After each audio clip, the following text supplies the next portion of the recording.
we present the News Quiz with your host, Sandi Toksvig.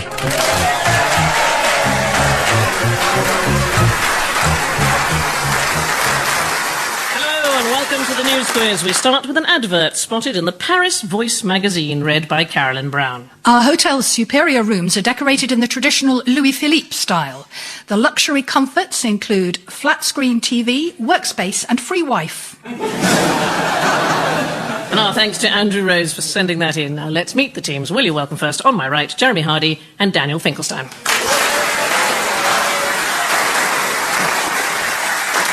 And opposite them on my left, Roisin Connaughty and Andrew Maxwell.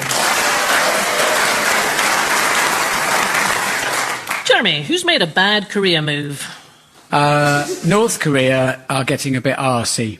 And it just goes to show the risks of having hereditary dynastic heads of state. You know, I mean, what other country in the world would have a situation where, you know, the head of state dies and some idiot replaces them? The trouble with North Korea is it's such a comedy Stalinist country that you sort of like it, and it's actually a hateful dump. It's got the worst human rights. It's terrible, North Korea. It's like IKEA. It's full of slightly stunned people wandering around in a daze imagining they had things. And it's like that, North Korea. And your man, your boy, son of Kim Jong-un, he wants some foreign aid. And rather than say, oh, please, go on, can I just have some money? He's posturing and saying, look, I've got this missile that could hit Vienna in as little as 45 years. Can I just I'll just go through the names of the families just a bit so we're really clear. There's Kim Jong-un, who's the present one. There's Kim Jong-il, Kim Il-sung, and the controversial one, Kim Il-fix-it.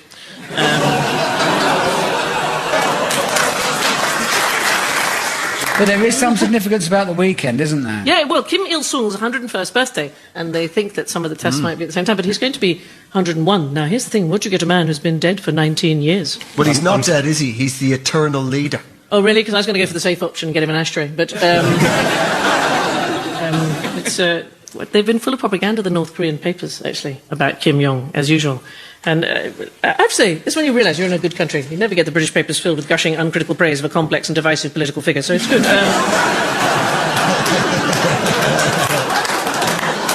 He has the rocket, but none of the capability, apparently. He's so many men have said that. Yeah.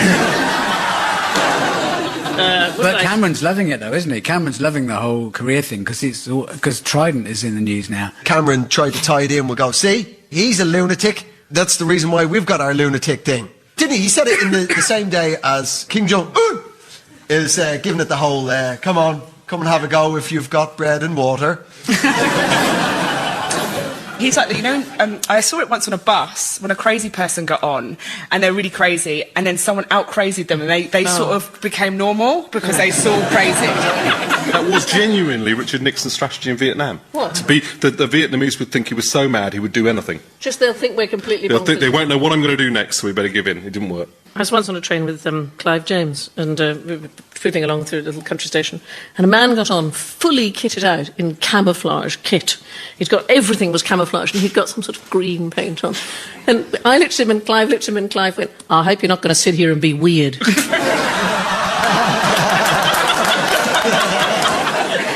he left.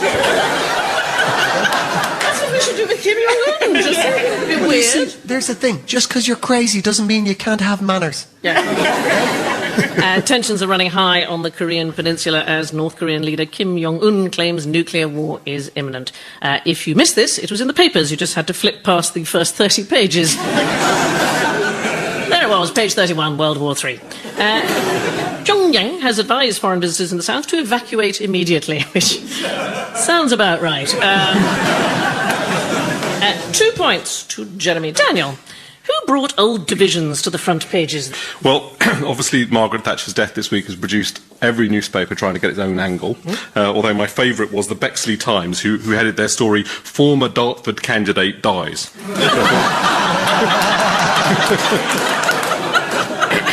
So I don't think Margaret Thatcher wasn't a stranger to the division. Somebody who worked for her told me that they tried to get her a joke for a speech, and they decided on Monty Python's Dead Parrot sketch. She'd never heard of it. She didn't think it was funny. So they brought in a television screen, they showed her, and she still didn't think it was funny. And so eventually I had to say to her, honestly, I promise you it is funny. You have to use it in the speech. So she allowed to go in the speech. And about a minute before she was going on, she turned round to my friend and said, "John, this Monty Python, is he one of us?" So he just said, "Yes, Prime Minister." And she went on and delivered it, yes. Did she get a laugh? Yes, it worked. She'd made a mess of that Derek and Clive stuff, though, didn't she?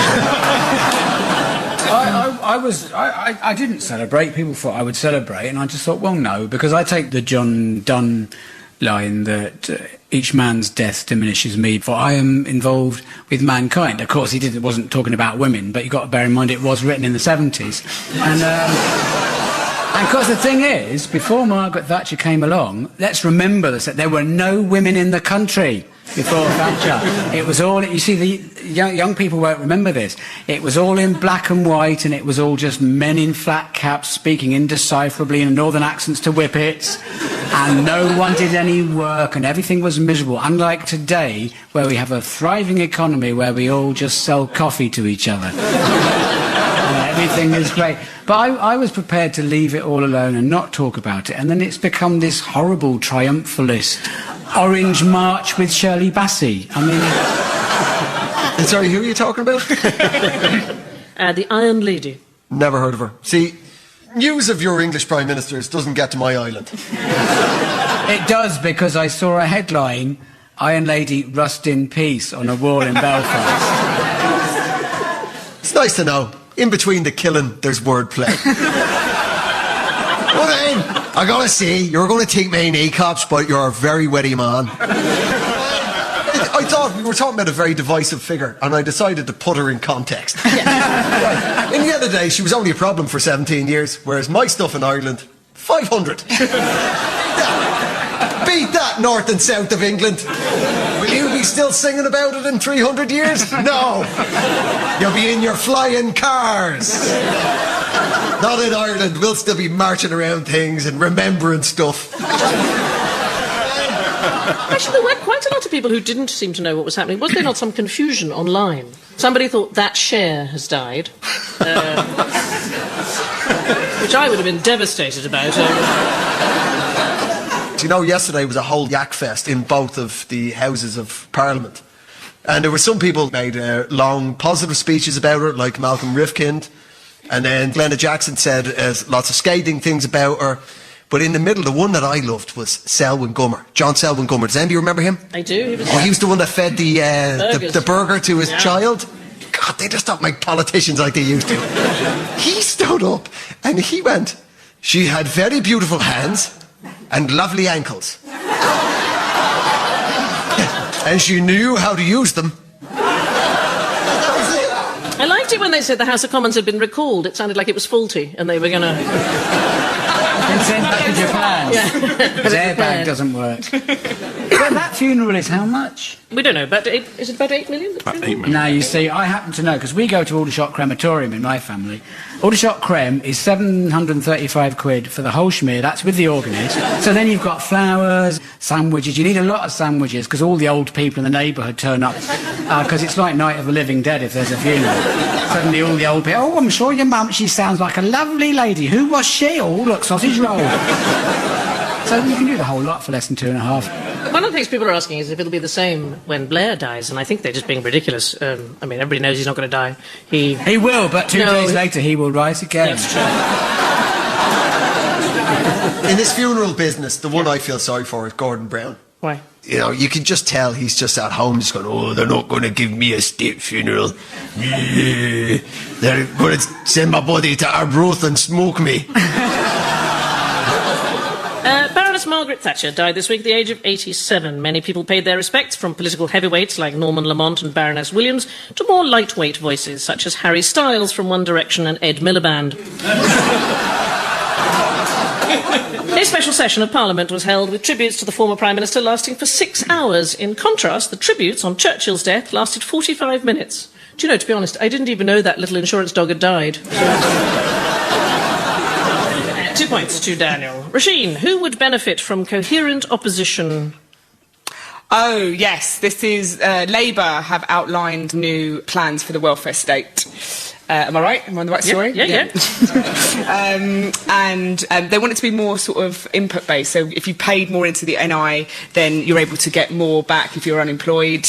And if you have never worked, you get sort of very little benefits. So basically introducing the class system to the welfare state, effectively. It's a terrible plan. Harriet Harman said she'd spoken to working people and they felt resentful. Although I have to say, she's surely her own fault for bothering them in the first place, but...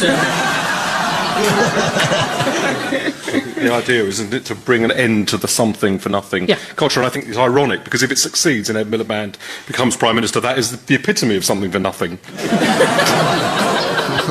have to say, I'm fed up with my taxes being wasted on benefits when we could buy some perfectly good aircraft carriers. I don't know why...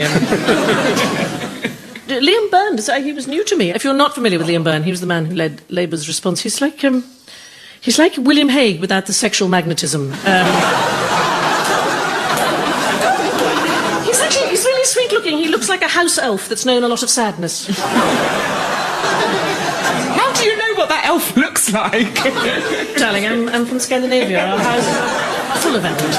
He sounds like he has more hair than he does. Yes. He has a confident voice of a man who has hair. Right. Just like William Hague. Yes, you see what I mean? It's William Hague. Both of them have hair voices. You think you're listening to John Bon Jovi? Major changes to disability benefits came into force this week, part of wide-ranging reforms to the welfare system. MPs on both sides say Labour are struggling to form a coherent response. Miliband's big speech on disability benefit was upstaged by the death of Margaret Thatcher and by the tensions in North Korea and by a picture of a police dog wearing shoes. 2 points to Roisin, and good night to their title.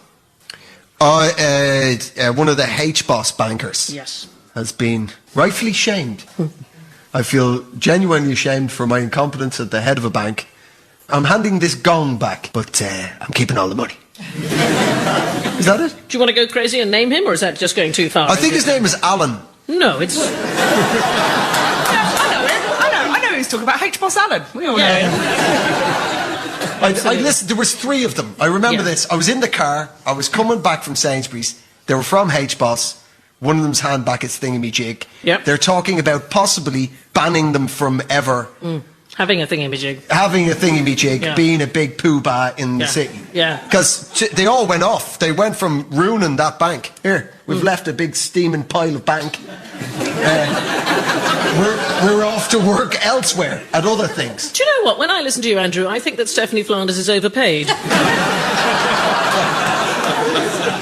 One of them's gone to work, and his CV is absolutely ideal for this, for Corals, the bookmaker. That's so right. Basically, having ruined the bank because they had too many risks, he's been put in charge of being a bookie. Really? Yes. Yes. Well, this chap, Sir James Crosby... That's the one.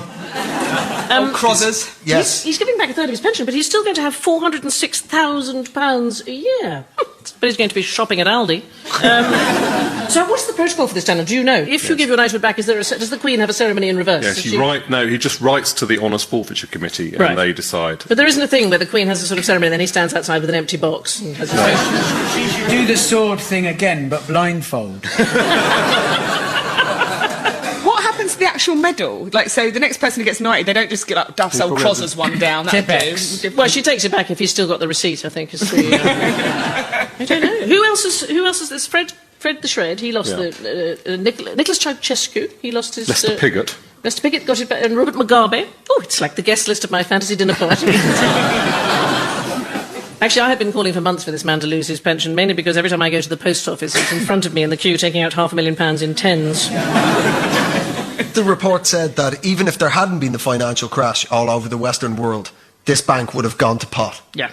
Which those dudes in H-Boss must have been like, yes! When the whole world went to crap, they must have been like, yeah! We've won the tallest dwarf contest! Sir James Crosby, the disgraced former chief executive of H-Boss, has offered to return his knighthood and cut his pension. Sir James said that foregoing a third of his pension was a huge weight off his shoulders, as he'd been carrying it round in a backpack.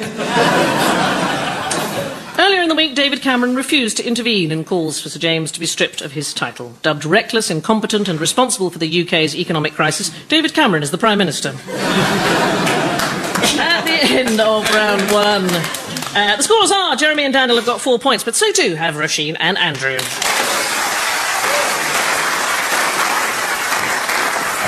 We start round two with a cutting from the Hampshire Chronicle. Engineers were called to City Road last Friday following reports of a smell of gas from a member of the public. And our thanks to Robin Tuff for sending us that. Jeremy, who's bored of all the men? Vince Cable says there should be more women in the boardroom. Because boardrooms are really untidy and no one's watering the plants. You love it! You love it! I think you make a very valid point. Yeah, they need more women with boardroom eyes. Well, probably things would be better if women run everything because men are all competitive and arsey and like being in charge. Basically, men are going, look at me, I'm running this, look at me, oh, look at me. Whereas women want to just all go to the toilet at the same time. But yeah, the footsie are not making as much progress as they should be in becoming less male. Well, to be fair, the government has set a whopping target of 25%. I mean, yes. 1 in 4. Where are they going to find all those women? It's not like there's millions of... They want to be more representative. Because let's be honest, 1 in 4 people are women. In 2011, the chairman of Glencore, this is one of 67 companies in the FTSE which still has all-male boards, he expressed scepticism at the quote and said, women like bringing up their children and all sorts of things. Yeah, Jeremy's always bringing up his impetigo, but I just ignore him. Yeah, but everything is run by idiots. I mean, that's just a given. So if boardrooms and the leadership of things reflected society, there would be fewer idiots, which would mean there would be more doubt, which would mean nothing would ever get done. Because the only reason anything gets done is because of sociopaths who like running things and being in charge and saying, no, we're going to do it my way. Whereas the rest of us would go, oh, I don't know, should we do that? I don't know, maybe not. Well, so let's do it tomorrow. But everything is run by mad people. Conviction, my friend. They're called conviction politicians. People who know the way. Now follow me across the Red Sea. Oh, my God. I mean, that's definitely not the first time we said that. Whatever. Were you raised in the court of the Pharaoh? You people who are reincarnated, it always has to be something glamorous. Have you experienced the glass ceiling machine? Yes, and lots of different ceilings. Yeah. I'm quite tall. Yeah, I think it's just trying to reflect what society is. It's not just in the boardroom, it should be all areas of public life. It's not very funny. I'm very firm on this. The phrase that I learnt during the week was it's the sticky floor. I beg your pardon? The sticky floor. I think that's very much a boy's thing. I don't think... Yeah, the sticky floor is where your women are trapped on minimum wage. Is the other end of the same social curse. You've the glass ceiling where women can't get through. Hello, I want in. Yeah, and the sticky floor is... And we're up there going, oh, not by the hair of our chinny chin chins. No chance. Business women tend to be quite grumpy. So, no, you're not coming in here. They do. Business women aren't grumpy. Oh, God, they are. They're very driven and they're all called Lynn. True. Men and women unite on this. You can't say God, that. it's true. They're all called Lynn and they're busy. They've had to be to get to... They've got off the sticky floor through a glass ceiling. They're not going to arrive all like, life's just a peach. They're going to be angry like, my name's Lynn. My feet are stuck to the ground. My head's bleeding. I'm going to be a little bit more annoying. Yes. But on the other hand, it's not easy, that invisible glass ceiling for us men. I mean, you women, you've got that excuse. Well, I couldn't get there. Sexism got in the way. Whereas I've got to wake up every day going, why amn't I the chairman of Glencore?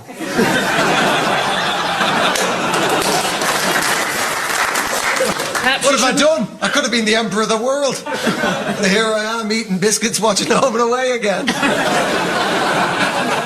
The floor's not even sticky. Vince Cable has told British companies to do more to get women onto their executive boards and threatened them with the introduction of mandatory quotas. Cable said this is not just about gender equality, but about improving the performance and productivity of companies and making it easier to cast their end-of-term plays. spokesman for Glencore, one of the 6 companies in the FTSE 100 with all male boards, read a statement saying, "Ooh, girls." 2 points to Jeremy. Daniel, whose youthful commissioner has been decommissioned? Yeah, well, this was essentially a story about the stupidest job in the world, the Youth Police Commissioner, and the person that they appointed, who it turned out had a number of racist, homophobic and violent tweets. And I thought the funniest bit of it was the reassurance we were offered was that we used Kent Police's vetting procedure. Great. They also said that it was a very sad day when she resigned, which I have to say I got through.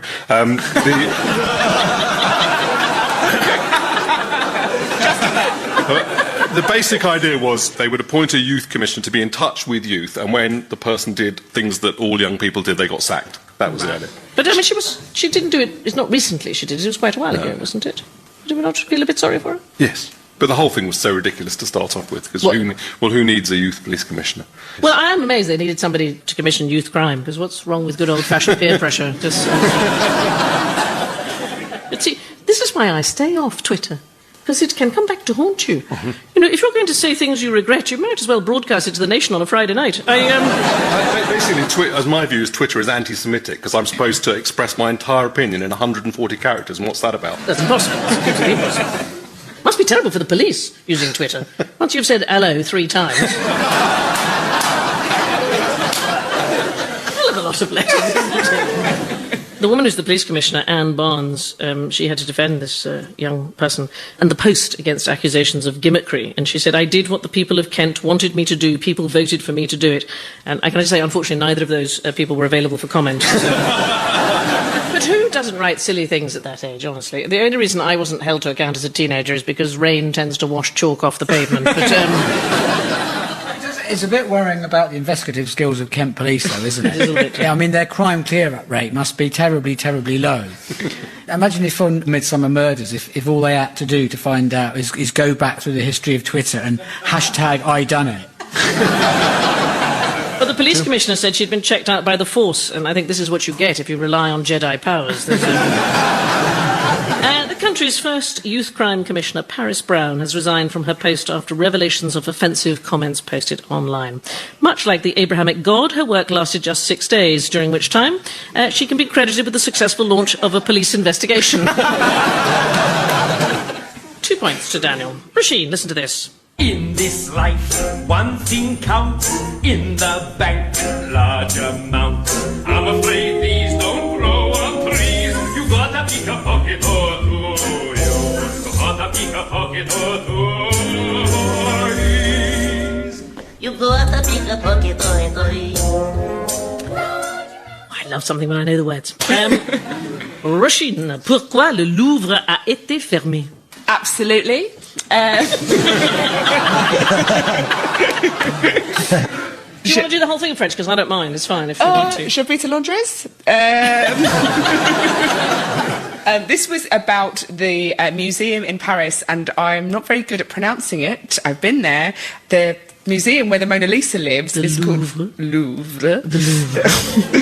At the Louvre. Basically, they've had so many pickpockets coming in, and they've got increasingly more violent. They've just shut it down. They've just closed it, which is the most French, wonderful way to deal with things. Just the idea of them go, right, everyone out, close it, lock it up. They've basically gone on strike. Yeah. What against? Pickpockets. But security at the Louvre is very lax. I think they've been relying for years on the Mona Lisa's eyes following you around the room. They should just ban pockets. Maybe they give them like a cagoule. Right. That they tie at the ends. Either end.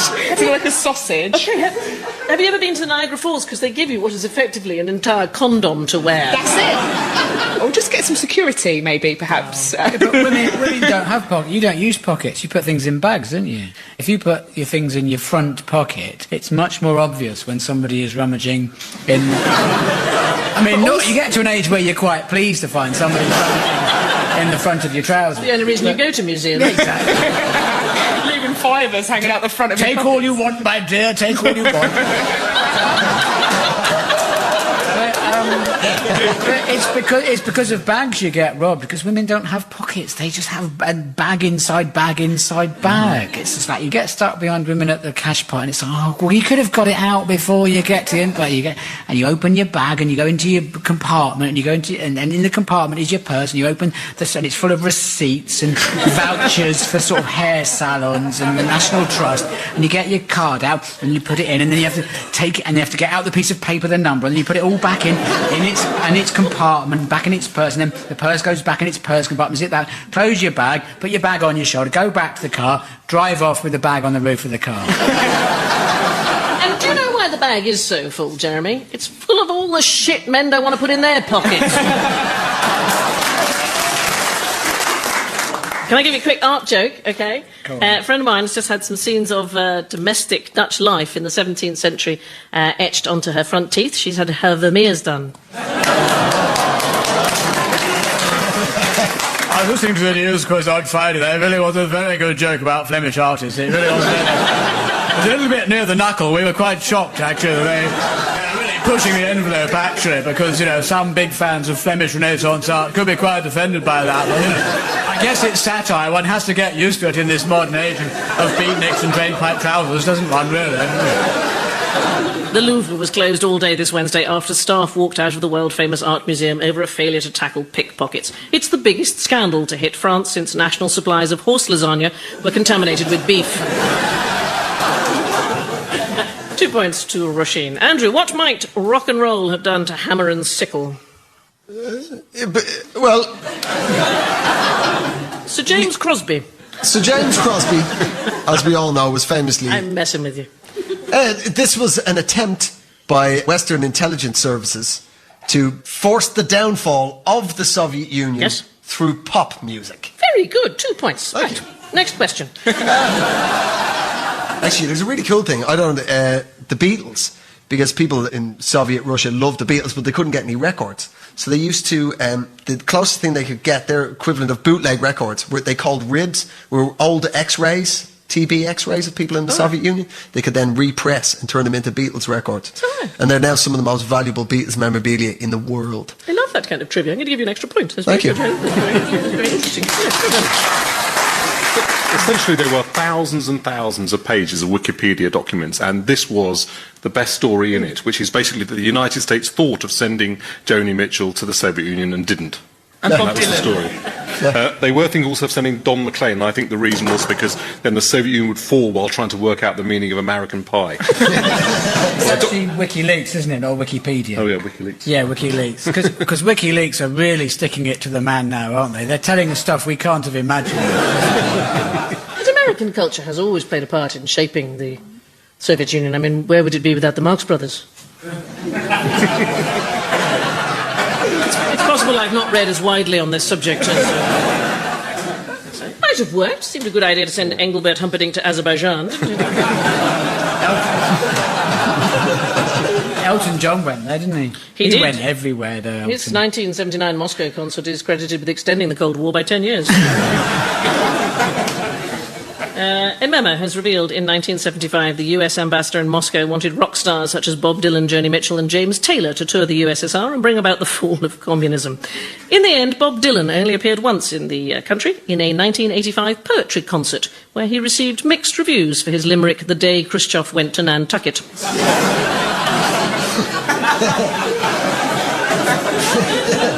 This information was contained in one of over 1 million diplomatic cables from the 1970s released by WikiLeaks this week. The notion that music can build bridges between nations and culture continues today. You need only look at how One Direction has united the world against a common enemy. At the end of round 2, the scores are Jeremy and Daniel have got 8 points, but in the lead are Roisin and Andrew with 9. Before we start round 3, here's an advert spotted in the Haverhill Weekly News. Serene Foot Care, providing treatment for corns and verrucas, ingrown toenails, cracked skin and diabetic foot care. The perfect Valentine's gift. Thanks to Cheryl Green for sending us that. Jeremy, listen to this. Smiling less, give you the needle. Well, this is weird because you might think that first of all you feel an emotion and then your face reacts accordingly, but apparently that's wrong. It's the other way round. You feel happier when you smile, and you feel sadder when you frown. The audience here will notice that my frown looks like I've been hit by an axe, because I've had a stressful and worrying life. And so my forehead looks like Keith Richards' scrotum. How do you know that? Just maths.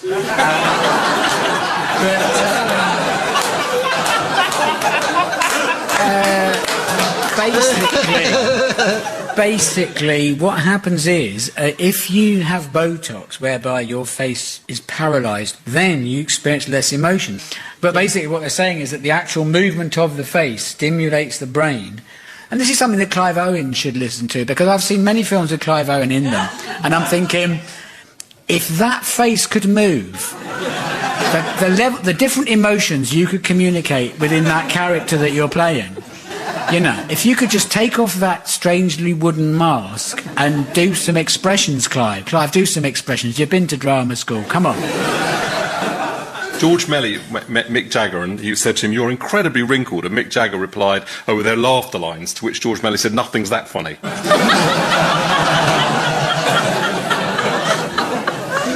People hold Botox parties, you know, now. And you all get injected at the same time. Actually, I went to a Botox surprise party, which is why I look so shocked all the time. You could have a tetanus jab at a buttocks party. Would you do it, Richard? Would you have that? No, I wouldn't. I think it's insane, the level of sort of where people are, people are bleaching their own bumholes. Oh, no, really? Yeah. It's a massive They're thing. literally bleaching their own, like looking for happiness up their own bumholes. You'd think you'd get someone else to do it, wouldn't you? How good is your life that you have to go looking for something to blame your malaise on? You're like, oh, something's not right. Oh, my bum's too bum-coloured. That's gonna... I knew there was something not quite right. 5 shades later, I feel like a new woman. It's like...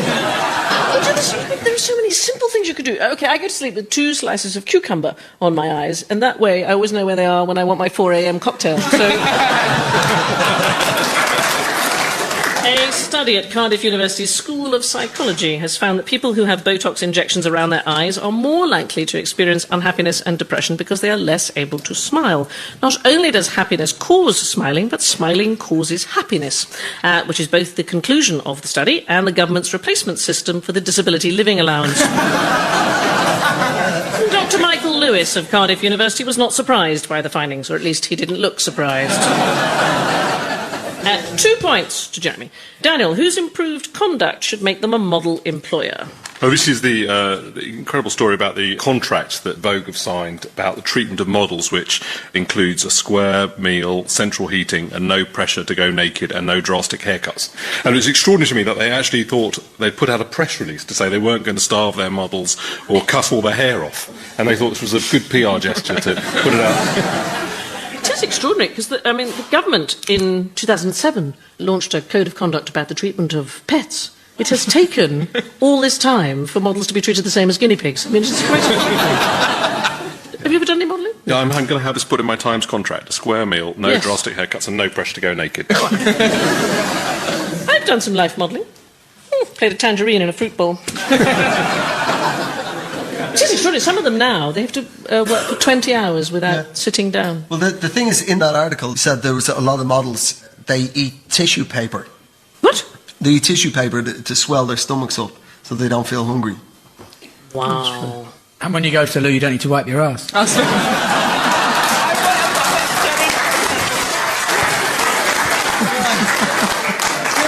a midfielder, you throw the ball up the pitch. You've put it in at a beautiful diagonal. There's 4 men in the box. You're hoping that Ian Ali McCoist out there just to put a foot out. You little poacher. Oh, were you going to do that? No. Oh. It was good. I had nothing. It was nice. Vogue is the first magazine to sign up to a code of conduct for the treatment of models drawn up by the Actors Union Equity. Under the contract, models must be fed at regular intervals, kept sufficiently warm, and slaughtered under humane conditions. The code states that models must not be required to do anything degrading or demeaning, such as modelling a onesie or appearing in a commercial with Richard Branson. Equity Mercury said it hoped other magazines would follow Vogue's example, and next week Penthouse will be relaunched as pre-arranged nudity monthly. 2 points to Daniel. Rasheen, when it comes to good looks, who's the daddy? Oh, yes, this is a story. A new report has come out suggesting that recent fathers start feeling much more attractive because they've had a baby. So, like, about a year after they've had the baby, they went back and asked them on a point scale, and they felt much more attractive since they'd had the child. The women didn't really, mainly because their men were using their babies as pulling tactics or some sort of weird thing from the report. Yeah, so they've seen themselves, they know they're virile. They're like, oh, look at me, I'm a man. Bum, bum, bum, bum. And they just sing that song all day holding the baby. Bum, bum, bum, bum. Yeah, he's a new man with 2 children under 5. Women apparently don't have the same boost to their self-confidence. According to the Daily Mail, and I quote, "This is possibly because the physical demands of raising a child left them a shadow of what they used to be." And I would love to discuss that with the male journalist who wrote it, but I first need to pop home and get my secateurs. Baby in a sling hides a beer belly, doesn't it? Yeah? In fact, if you can't be bothered to lose weight, all you need to do is take your shirt off and draw a face on your chest. And stick some booties on the bottom of your beer gut. I suppose a baby can act as a sort of social signal of masculinity, you know, especially if you've got a really hairy one. A new study suggests that men consider themselves more attractive after they've become fathers. The study found that new fathers are regularly given positive reinforcement from others who say things like, "Aren't you a good dad? You're so good with the baby," and "Oh, look, it's got the milkman's eyes." Now, the study was carried out by the University of California, Santa Barbara, formerly Beverly Hills Polytechnic. One of the scientists said there's a lot of attention paid to how women think about themselves after childbirth, but nothing looking at men.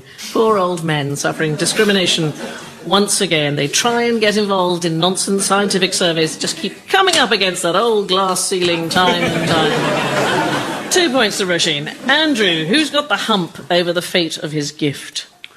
Oh, this is a story originally hails from the Sahel, just below the Sahara, in the ancient kingdom of Mali, which we now know is beset with civil strife based on Wahhabist Sunni Islam, rolling in, funded by the Saudis, running up against the traditional mystic Sufi Islam of the Malayan people. It's a funny story about a camel, Andrew. All right. Maybe you don't want as much background then. No. All right, so... We didn't like that much background about Sir James Crosby, but now, if you could just be lightly amusing about a dromedary, we could all go home. Francois Hollande, the president of France, was given a camel as a present. He didn't bring it back to France. He left it with some local Malayans, as we've all done. You assume your camel's going to be fine, and it got eaten. Awkward. Massive diplomatic poo storm between the Malayans and the French, and they've given him another camel. What I loved about this was that the Malayan authorities claimed something must have been lost in the translation. Now, given that both France and Mali speak French, embarrassed authorities in Mali have offered French President Francois Hollande a new camel after the first one, a gift given to mark the liberation of Mali, was eaten by the family looking after it. The president of Mali was said to be furious, as it had taken him ages to wrap. Hollande had originally wanted to take the camel back to France, but the dromedary balked at the idea of paying 75% tax. On the positive side, every camel eaten by Bedouins is one less to end up in Tesco lasagna. Do you know, in Australia, you can buy camel meat lasagna. Did you? I mean, you can buy it over here. It's just labelled differently. But 2 points to Andrew. Before we reveal the final scores, let's hear the cuttings the teams have brought along. Mr. Hardy. This was sent in by Becky Poles, and it's from the Herts and Essex Observer. Andrew Burton, Managing Director of Burton Retail and Catering Butchers, says, "I personally pick out all the meat we sell myself, and our supply chain is very small, about 3 or 4 people. Whereas some supermarkets, the meat goes through about 15 people before it ends up in a lasagna." Frankenstein. Well, it's from the Warwickshire Life magazine, and it's Valentine's recipes, a classic breakfast recipe with a twist that's perfect for a cosy breakfast in bed, serves 4. Ms. Carleton. This is sent in from Joe Silber. In a BBC News article on the discovery of a previously unknown work by Beethoven, Beethoven scholars had not identified the piece earlier because it just looked like a series of notes. Mr. Maxwell. Now, this was an email sent in by Wendy Wilson. It's apparently on the website listverse.com regarding Oscar Wilde's tomb in Paris. Wilde's tomb, with an angel displaying its genitalia, was defaced soon after its erection. Let's look at the final scores. Jeremy and Daniel have got 12 points, but this week's winners are Roisin and Andrew with 13.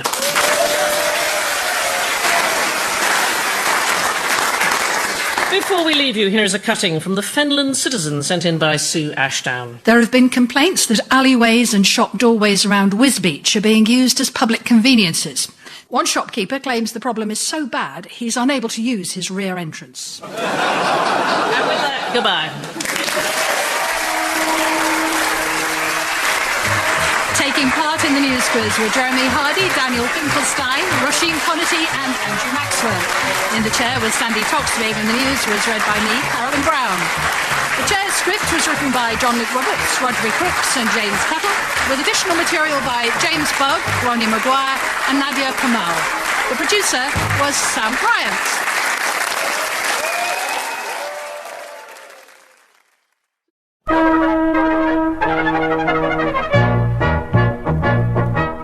We present the news quiz with your host, Sandi Toksvig.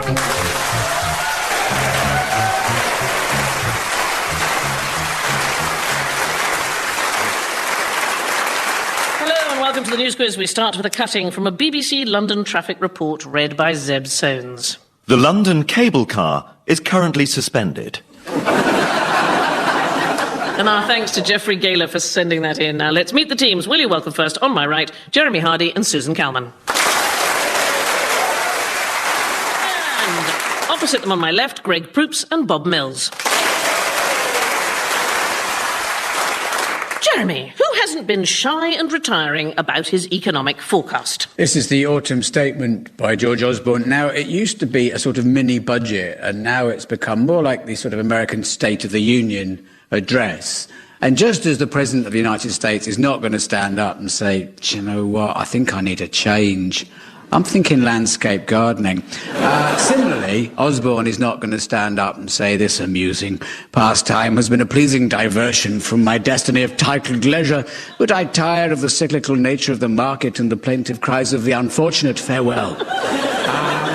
So what he's done is he stood up and said everything's going really well and it's all down to him, but we're all going to have to work until we're 70, which is fine if we're still healthy. Now, those of us who do pointless things like this where we faff around indoors, not getting tired, that's fine. But for people shinning up and down ladders, their knees are gone by the time they're 65. You know, if people keep their health, it's fair enough. But there's a caveat. If we can't get our pensions till we're 70, OK. But then people on trust funds should not be able to access them until they've spent at least 45 seconds in their life worrying about how they're going to pay the bills. He announced, which I think you're going to be very pleased about, there's going to be a tax break for married couples and civil partners, whereby you can transfer £1,000 of your tax allowance to your partner. So there's my Christmas present, my darling. I hope you enjoy. It's a very romantic present, isn't it? Happy Christmas, yes. There was some great announcement. There's a tax break for fracking, because he just wants to keep saying the word fracking. He likes that. And my other favourite was that there's a now subsidy for offshore wind farms as opposed to onshore wind farms. So they've moved. Although the wonderful thing is, as we speak, most of the offshore wind farms are becoming onshore. He's pulled a rug from under Miliband, who said, I'm going to freeze fuel costs. And he said, every household, 50 quid off. Well, Ed Miliband said that announcement of the cut to energy bills is a smoke and mirrors deal. And I thought, that is how I am trying to heat the house this year. So, Greg, you come over from America. We're thrilled to see you. And then we start with something as delightful as the autumn statement. You must have been beside yourself with excitement. I was going to watch it, and then I remembered I'm cool. I think it's fantastic. I think the rich need to be looked after, and that the government's job is to look after them, and that the poor are welcome to rub together if they're cold. Oh, do you know, that's made me quite happy. Yeah. You just go out and find another poor person and rub yourself against them, and then you're doing your bit for Britain. The poor tend to wear cheaper clothing as well, which sparks more as you... I'm never going to be able to retire. It's never, ever going... The only way you're going to know if I ever retire is if Zeb suddenly reads out a funny clipping from my obituary. Do you want to retire, Greg? No, I don't think comedians retire. We just become extremely tedious. We just become humorists, don't we? Is that? Oh, that's what. Once you get old, you become a humorist, and you just become slightly wry. And just in your death mask, there's a slight upturn of the corner of the mouth.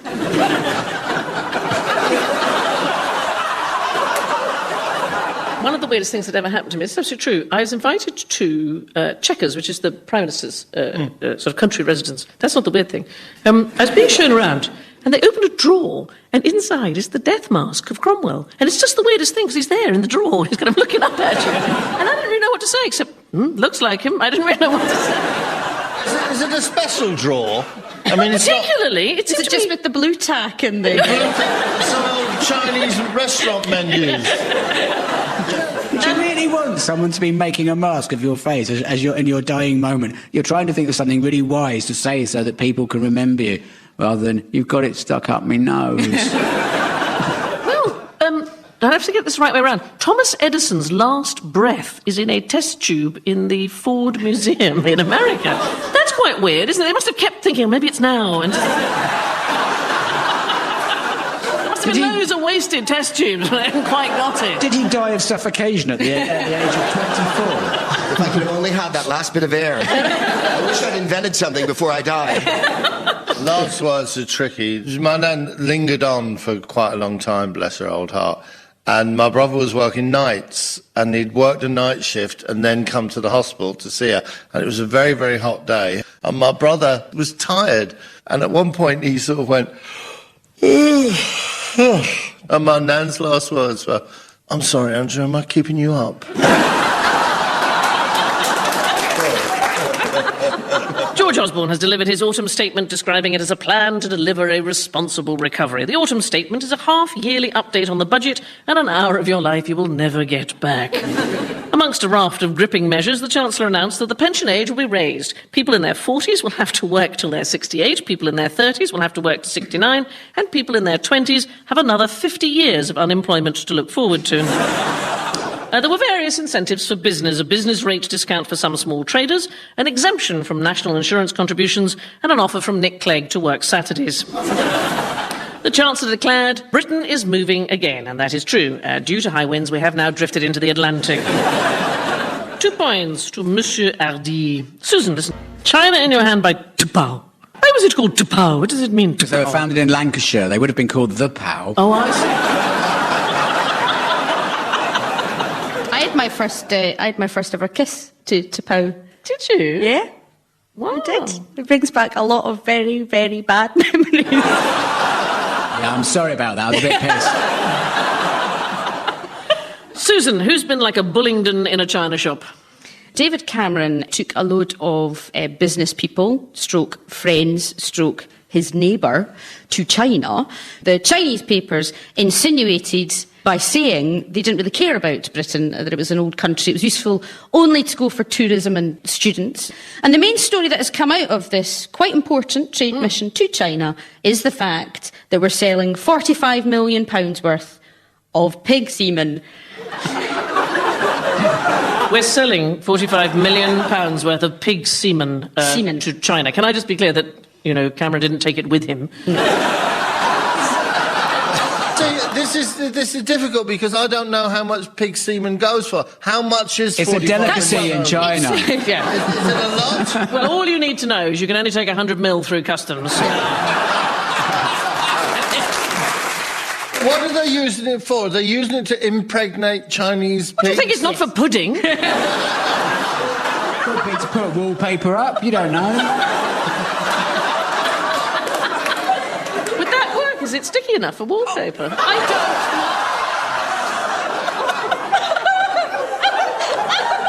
don't You never get yogurt in a Chinese. Maybe they got a yogurt shortage.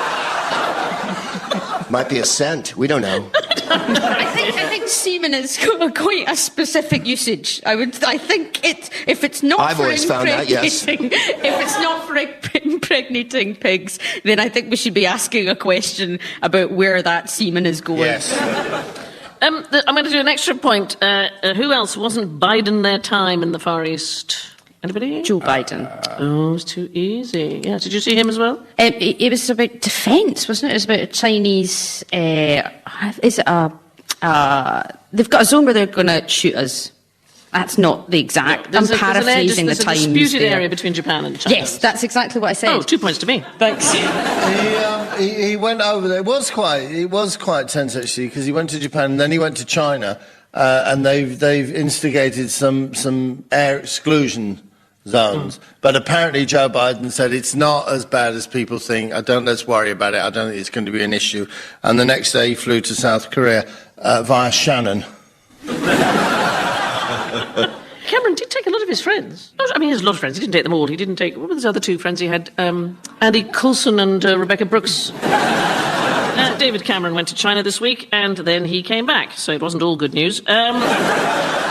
Now we know that pig semen can fly. Yeah.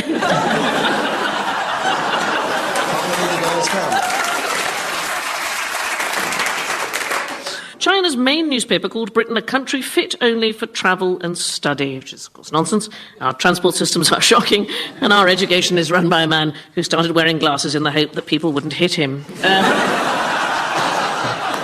Greg, who's finding that education's not easy peasy? England. Yes. Yeah.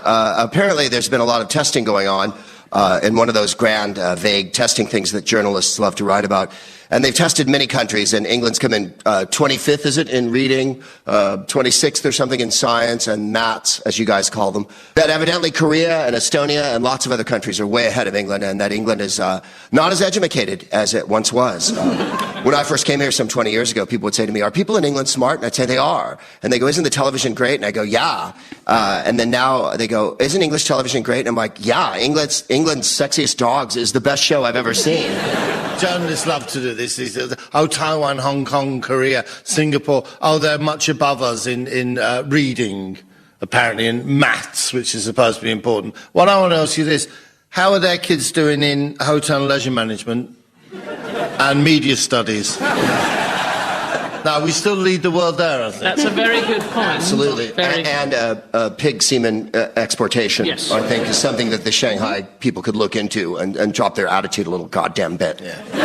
And we're good at putting a brave face on things. Yes. And taking cuttings from things. Anything we can't take a cutting from, we put a brave face on. Actually, 25th isn't bad. There's lots of countries, aren't there? Yeah, there's loads of countries in the How many world. countries are there? Who knows how many countries there are? There are 198 in the UN, and then there's additional ones who don't belong to the UN. OK, so 25th isn't bad, is it? Not too shabby. I went online and did one of the PISA maths tests. Oh, did you? Yes, I did. How did you do? Well, it goes up in difficulty, like the Krypton factor. And I was sitting in my budget hotel with some crisps, because I know how to live the high life. And I was sitting, I put them in a wee bowl, so it looked like I was having a party.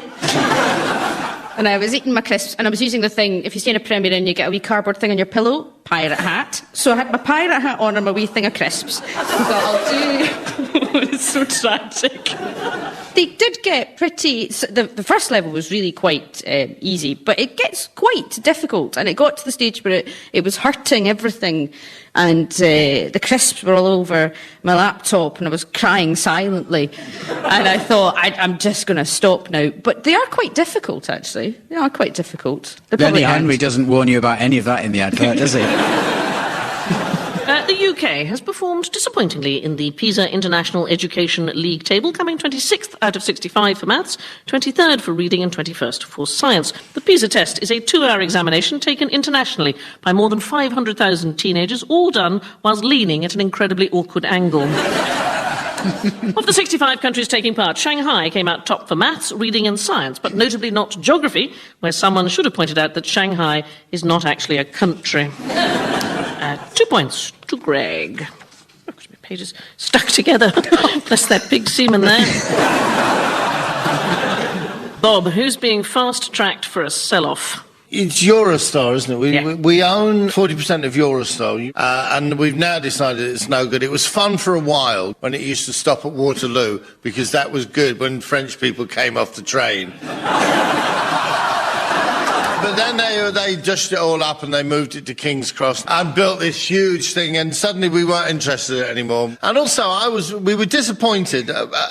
All right, I'll say I was disappointed, and you can all say, oh, really? We didn't think that for a moment. But the first time I went on Eurostar, I thought it was a tunnel all the way. I didn't realise you had to go through Kent and then... But it wasn't. Why would you do that, Bob? Why would you dig a tunnel all the way under Kent? Well, yes, now you ask me the question. Well, apparently, there are 6 insurance companies who want to invest in various things. And the way one of them is Scottish Widows. Is anybody else suspicious of Scottish Widows? She's got so much money and she's so young, and you have no idea what happened to the husband. Well, wasn't she Sean Connery's daughter? Roger Moore's daughter. Oh, Roger Moore, the other. Yeah. Of course, because Sean Connery's daughter would have been a horrible gnarled up creature, wouldn't she? She was Roger Moore's daughter. No. I hope Sean Connery hasn't got a daughter, because now I've just... well, I hope he has. I hope he's got a... You know, you were talking about digging a tunnel before. I think we started a big one. I've always thought George Lazenby's daughter was underrated, actually. But we're flogging it off. And also, I read this great list of other things that the government owns. Oh, yes. That I didn't know. Channel 4. Is that right? Huge, 90-odd% of Channel 4. Well, there you go. There's 300 quid. Bang, straight out. I love the Channel Tunnel. I think I just like spending that long in the dark. It's the closest I'll ever get to feeling like Ed Miliband. Danny Alexander has unveiled the government's infrastructure spending plan for the next 2 decades. The plan will boost the UK economy, creating jobs and making it easier to do business. Mr. Alexander also denied there was a north-south divide in spending, saying there are projects going on in every part of the country. In the south, you have Crossrail, and in the north, Roy Walker will be opening a fete. 2 points to Bob, and at the end of round 1, the scores are Jeremy and Susan are in the lead with 5 points. Greg and Bob have got 4.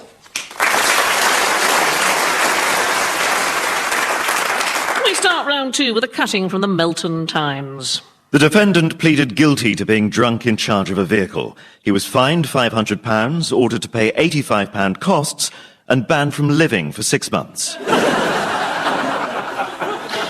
And our thanks to Helen Shaw for sending us some of the banks. Well, a couple of weeks ago, people were sort of talking about the Paul Flowers co-op debacle and saying, why on earth would you appoint someone to run a bank when they've got no experience of running a bank? Perhaps because we've seen what happens when you appoint people who do have experience of running a bank. And they just keep getting fined for things. And I noticed that the Royal Bank of Scotland was hit for about a £300 million fine. And am I not mistaken, the Royal Bank of Scotland was unable to give people their money this week, on Monday. Why are they called the Royal Bank? Shouldn't they be called the Occasional Bank of Scotland? The Intermittent Bank of Scotland? I bank with the Royal Bank of Scotland, and I know. And this keeps happening. They are accident prone. Some mothers do have them. They are the Frank Spencer of banking. They're the Frank Spencer of banking, because they keep going on the radio going, look, okay, sorry, it's never going to, I swear, it's never going to happen again. And we all go, all right then. And then the next Monday they go, okay, right, listen, you won't believe what happened, right? We all had a lot of baby sham last night, and Kevin switched the computer off. Now, we're really sorry. So Scottish people aren't tight-fisted at all, it's just you can't get hold of any of them. This isn't LIBOR, this is Euribor. Yeah, and there's an Asian one as well, Japan Bor, or... Well, there's Euribor, which I thought was Kraftwerk. And then there's the Yen LIBOR, which sounds like one of those really bad teams you get in the first round of the Europa League. It sounds like a Danish goalkeeper, doesn't it? Yeah, Yen LIBOR. And another great save by Yen LIBOR. I made a football joke, that's rather pleasing. My work here is done. We'll turn up next week in a Rangers scarf. I don't even know what that is. The European Commission has imposed new fines on the banking industry of a record £1.4 billion for colluding to fix key interest rate benchmarks. HSBC said it would defend itself vigorously against the fines. Who knew those contacts in the Mexican drug cartels would come in so handy? RBS chairman Sir Philip Hampton said the RBS board and new management team condemn the behaviour of individuals involved in these activities and will tell them so at the annual RBS Caribbean Golf Christmas Fortnight. 2 points to Jeremy. Greg, why is all not well in the wildly unfair West? It's been a tough year, as you know, for our president. He wanted to give health care to everyone, and that's wildly unpopular because we don't want health. We have guns, and if everyone has a gun, we'll all be safe. And then recently, Kentucky Fried Chicken and McDonald's and a lot of fast food outlets are striking this week because people have the silly idea that if they work at a job 8-10 hours a day, that they should make enough money at that job to actually pay for food at the end of the day. And you may remember in our last election, it was Obama versus Mitt Romney, or Uncle Hairdo as we knew him. And he inferred that there was 47% of America that felt that they were entitled to things like food and air and water and things like that. And we won't have it. No. We're a democracy. And a democracy means if you're rich, right on. And if you're poor, flip off. So he did make a wonderful statement, Barack Obama, where he said, since 1979, when I graduated, US productivity has gone up 90%. But typical family income has only gone up 8%. The economy has trebled in size, but it's only ever benefited a tiny, fortunate minority. And you kind of think, wouldn't it be good if there was like someone in charge who could do something about that? Yeah. Kentucky Fried Chicken is actually the only reason I've been stopped by the police, because I'm not allowed to visit fast food stores because it's unhealthy apparently, and my wife says something about us living till a pensionable age, 90. Sometimes I really want just a bucket of chicken, and it's like having an affair. I have to set up an alibi. I go, I'm just going around to my friends. Are you? Yes, I am. It's no problem at all. So I went and I got a big bucket of chicken just for me, pretended I had kids in the car. And I said, because I was frightened. I was just frightened that she would find me. So I drove to the park. And I sat in the park with the chicken in the car, but I had to roll down the windows so she wouldn't smell the chicken. So I was sitting in a car with the windows open, but with the little light on, and the police stopped me and thought I was dogging.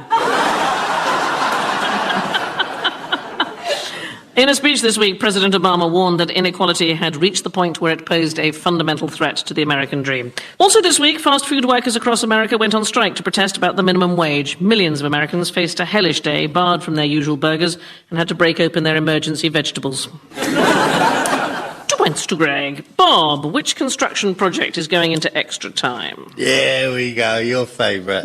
The World Cup. I know, I couldn't be more thrilled. Yeah, there, the Samba Kings laying it on, all great memories of Tostão and Gerson and Nilton Santos and Garrincha. We'll never see his like again, will we? Eh? It's going to be fantastic. But unfortunately, things aren't going to plan. And 4 of the 6 stadiums aren't going to be ready in January. My favourite is the Arena Amazonia in Manaus, and there is a clue in the name. It's in the rainforest. And apparently all the Brazilian footballers are saying, well, we ain't going there.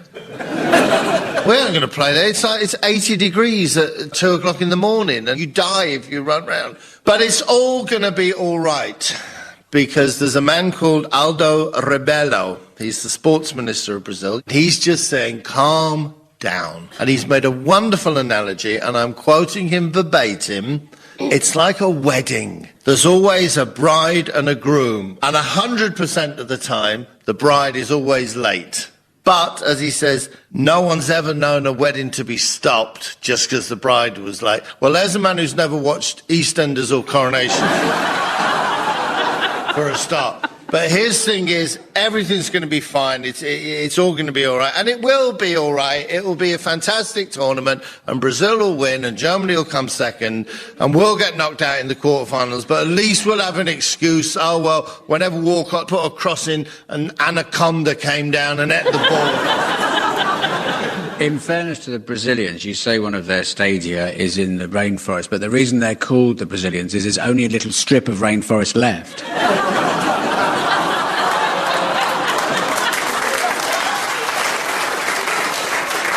I hope their opening ceremony is sexier than your guys' Olympic opening ceremony, because that one confused me completely. I didn't get the theme. Was it Slumdog Hobbit? I wasn't quite following it. There was a big pile of dirt, and Kenneth Branagh was dressed as Abraham Lincoln, and I didn't follow. It was kind of freaky. I think you've got it. I think that's fine. Yeah. I will tell you everything that I know about football, okay? They spend 45 minutes going one way and then 45 minutes going the other way. And I only know that because it's the same technique I use at a buffet. The draw for the World Cup 2014 takes place this week in host country Brazil, amid concerns that 6 of the stadiums for the competition will not be ready by the deadline set by FIFA. Brazil's Sports Minister Aldo Rebelo has been trying to put a positive spin on the delays. FIFA Secretary-General Jerome Valcke has asked Brazilians not to protest, and Chairman of the London Olympics Committee Seb Coe has not stopped laughing all week. 2 points to Bob. At the end of round 2, the scores are Greg and Bob have got 8 points, but still in the lead are Jeremy and Susan with 9.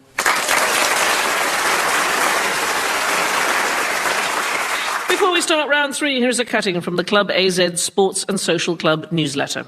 Please note that the male changing room will be closed for refurbishment, and both external changing rooms will be made male only to accommodate all members.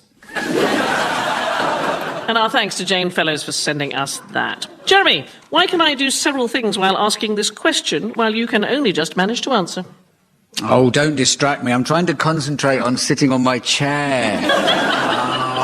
Yeah, allegedly, it's a well-worn cliche now that men cannot multitask, and well, there might be truth in it. I am quite busy growing hair out of all my head holes at the moment. The thing is that they've been trying to study the brain for thousands of years, and all they've really come up with is a big spongy thing that lives in your head. They don't really know. And they talk about wiring in the brain, and they say, of course, only men can do wiring, so ladies have no wiring at all. Their head is just held together with sponge and jam. And it's all a bit hokey, I think. Men and women are not that different, really. They are. We are good at multitasking. Sandy's reupholstering a chair while she's doing the news. There was a strange thing that men can do things that are straightforward. You can drive a car and read a map, but women can do things that need more than one, like identify a face and then know that face and where it fits into their general... Yes, because we don't need to know where we're going. We just need to know what it looks like, because we've got men to show us the way, because they can read the maps. And why should I know where I'm going when I'm giving birth and ironing at the same time? To be honest, that's all I'm good for, really, isn't it? My darling, don't overexert yourself. I'm sorry for speaking out of turn, Jeremy. That's a lovely voice. Sorry. I like that. Thank you very much. Do you know what? This is actually how I speak. I just do the Scottish for work. It's for the diversity box ticking I do this. Thank you. Scientists have finally found the difference between men and women. Whilst women are better at multitasking, men's brains are better at concentrating on single complex tasks such as hammering a shed or causing a global financial crisis.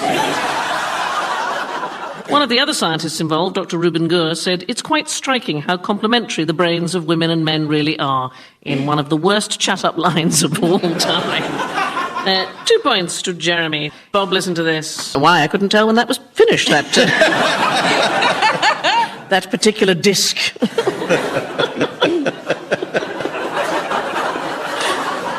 I'd be so shit on Radio 2 and I'd have no idea. Has it finished?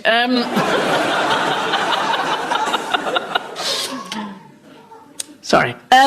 Susan, why might irrational fears be all in the family? A university in Atlanta has discovered, they suggest that phobias that you have that might be considered irrational may actually be passed down genetically from your ancestors. And they did this by some mice. They made them frightened of cherry blossom by electrocuting them when they got near the cherry blossom and then letting them breed. And the children of the mice, the tiny little mice, the micelings, were also frightened of the cherry blossom. Now, my immediate thought was maybe their parents told the children to stay away from the cherry blossoms. That would be my immediate, rather than it being genetic, the mice might have said, don't go near the cherry blossom, you get electrocuted. But apparently scientists think differently from mere mortals, probably men. And... So if you have an irrational fear and you go, I don't know how I got that, it's possibly your ancestors. So they suggest spiders is because someone in your past had a problem with a spider, or in my case, I have a fear of clogs. So in my past, I had a Dutch ancestor who had a bad experience with a clog, and that's why I'm frightened of clogs. This explains my dream last night about swimming with herring. I think it's rubbish because, well, I mean, people have all sorts of fears, and some of them are impossible to have acquired for your ancestors. I mean, fear of buttons. There is actually a fear of buttons. Now, I know it's very, very serious, and I know phobias are very serious things. But you are tempted to say, "Oh, just grow up, you pathetic milksop. They're just fasteners." But no, apparently, I thought you meant the character in Cinderella. Right? No, I'm not talking about Cinder's transgender soulmate. I'm talking about actual buttons that people are afraid of. And how would one of your ancestors, because our ancestors didn't have buttons, they used Velcro. So how would you acquire? And the thing is, if memory is genetic, well then, when my dad asked me to help him find something that he's lost, then I could say, I can only find that for you, Dad, if you lost it before I was conceived in the autumn of 1960. And we were living in Hurst Road then, so surely the council would have found it when we moved out. It just seems to me, Greg, that mice are not safe in the United States because they've been testing the mice for these phobias in Atlanta. They've been testing mice's brains in Pennsylvania. No mouse is safe in the United States. No, they're not. And if they're too feisty, we'll cut off their tail with a carving knife. Have you ever seen such a sight in your life? No. Mice get a raw deal in my country, and the reason is because they can't operate a cash register at McDonald's. Because then they could be gainfully employed for less than $7.25 an hour and be part of society instead of being the rats that they are. And apparently you hate Mises to pieces. That's my understanding. I hate all them Mises to pieces. And I pluralize them that way. You can inherit some fears from me. I've got a terrible fear of being smacked round the back of my head. And that's directly from my father. I inherited my parents' fear of heights. But also, you see, a lot of it's a get-up. My wife is terrified of... I'm irrationally frightened of spiders. I just don't like spiders. And my kids are now frightened of spiders. So, and I think, no, I think you're all just frightened of me sitting quietly watching the television. That's what you don't like. I'm genuinely frightened of clogs, though, because I'm frightened of running in clogs, I should say. Right. Because do you have any clogs? I had clogs when I was younger, and I immediately thought, I can't run in those clogs because there's not enough... they would flop off. Yeah. The clog would flop off. Sure. If I was running. And I like to have secure shoes so that I can always run... I always want to be able to run away from something. You can buy clogs with laces. You can. In Lancashire, they have clogs with laces. They're shoes. Yeah, you can buy leather slippers. You know what you can try? You know, there's a lot of aversion therapies, and there are different... And people laugh about it, but there are different... You know, there's always a good thing you can try. Don't run in clogs. Yes, that's right. You need to run in clogs. Okay, we need to move along. Hang on, if you were if your fears came from your ancestors, then we'd be frightened of things like diphtheria and U-boats, wouldn't we? I'm quite frightened. I can't go near a mammoth. Or a mastodon. They just terrify me. That's your allergies. Yeah.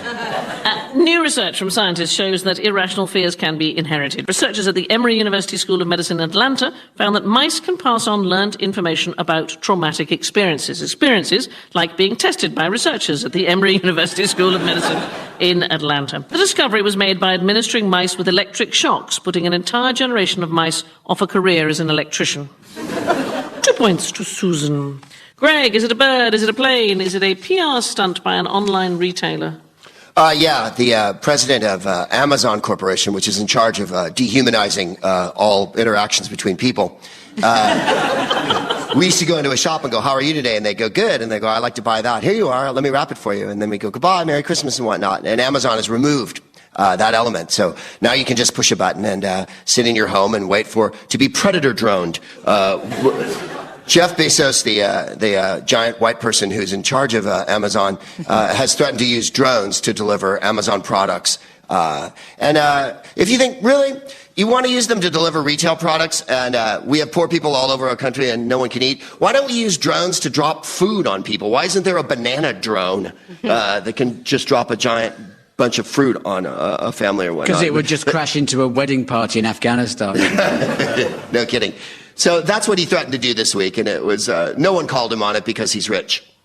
No one said, no, you're not going to use drones, because that's an incredibly insipid idea. But surely we won't need Amazon soon. So aren't we going to print everything on 3D printers?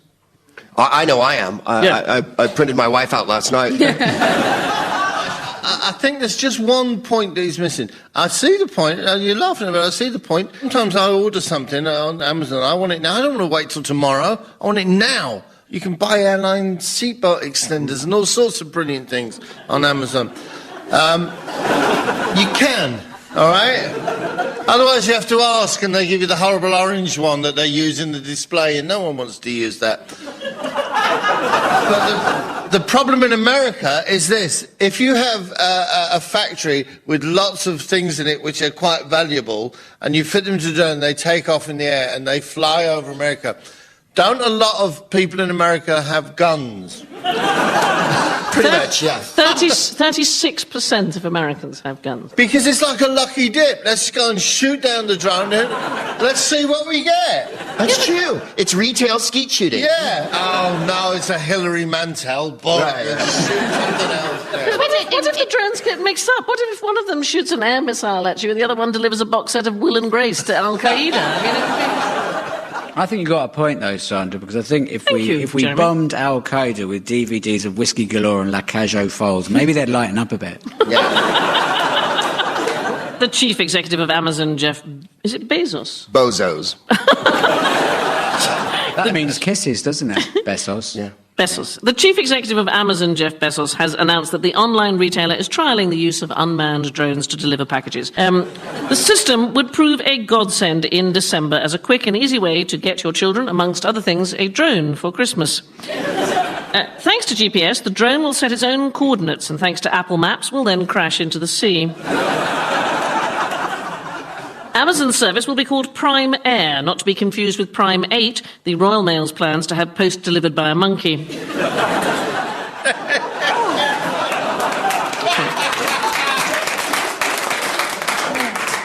Or the Archbishop of Canterbury. 2 points to Greg. Bob, which guardian of the faith can also do door work? Oh, bless him. This is Pope Francis, the Holy Father. I don't think you need to bless him, darling. I think he's fine. He's revealed an interview. He went out and met some parishioners and sat and talked to them because he's very outgoing. He goes out at night and gives alms to the poor. He's like a sort of Catholic Gladstone without the bag and the prostitutes. But he revealed in this interview that one of the jobs that he had was a bouncer in a nightclub. And I do like Pope Francis. I do worry, though, that they're trying to trend him up, because there's nothing worse than the Holy Father in the dress and all the gear trying to be down with the kids, and it's stuff like, I was bad, man, I was wicked, I was a bouncer, you see me with the sensor, basically I'm happier with 3 snooker balls in a sock. And yes, when he was a young man, he'd been a nightclub bouncer in Buenos Aires, and I would think that's a pretty tough gig. There's a place called St. Peter's, and people come up to the door and you go, your name ain't in the book, beat it. Yeah. I quite like the idea of having really strict rules at the nightclub. So to get in, you have to pass through the eye of a needle. I think Sometimes bouncers are nice, and Glasgow has quite an image of being a hard place, but the bouncers are often incredibly nice there. I was at a club once, very long time ago, about 15, 20 years ago. I don't go clubbing now because it's too noisy and you can't get a seat. And I went to this club and someone was causing problems, and he thought, it's going to kick off. The big head bouncer just brought out a sock puppet he'd made himself with little ears on it and shouted, "Release the hounds! Ow, ow, ow, ow, ow." And the guy that was causing trouble was so humiliated at being chased down the street by essentially a low-rent emu. And I thought, that's the way you deal with punters who are drunk. Just humiliate them. I bet the Pope did that really well. Yeah. The best thing to do with bouncers, of course, as my friend Ricky always used to say, is if you see them standing in the doorway, just go and stand right in front of them and stare right at them for a couple of minutes and then say, "You ain't coming out." Pope Francis told a congregation in Rome about the jobs he had done before joining the church, which included sweeping floors and being a nightclub bouncer. Francis has been dubbed the coolest priest ever, beating off fierce competition from Father Ted and that one from Ballykiss Angel. Before we reveal the final scores, let's hear the cuttings the teams have brought along. Miss Cameron. This is from Mrs. Brenda Powell in Devon, from the Exeter Express and Echo. Police are appealing for information after thieves made off with a 42-inch television during a nighttime raid. The burglary happened unbeknown to the homeowners who were watching TV at the time. Mr. Proops. How do you pronounce his name, Millsy? Geraint Fuck. No, Geraint. Geraint Filer writes in, blind people to be given gun licenses, Dateline America. A state has come under fire for plans to issue gun licenses to blind people. Iowa says denying disabled citizens the right to bear arms infringes on their human rights. While the anti-gun lobby fears it could lead to more violence, Cedar County Sheriff Warren Wethington backs the law. He will let his blind daughter carry a gun when she turns 21 in 2015. If we spent more time keeping guns out of criminals' hands, not people with disabilities, our time would be more productive, he says. I don't believe a word of this story. Blind people are great shots. Mr. Mills. This is from Mike Byrne in Bury in Lancs. Frustrated residents have had no post for 5 weeks after Royal Mail banned deliveries when a roaming dog bit a postman. Some 162 households on the Greenthorpe estate in Bramley in Leeds now face a 30-minute walk to the nearest depot. Royal Mail apologised for the issue and said it will be writing to the affected customers. Let's take a look at the final score. Jeremy and Susan have got 13 points, but with a sudden surge, Greg and Bob have won with 14.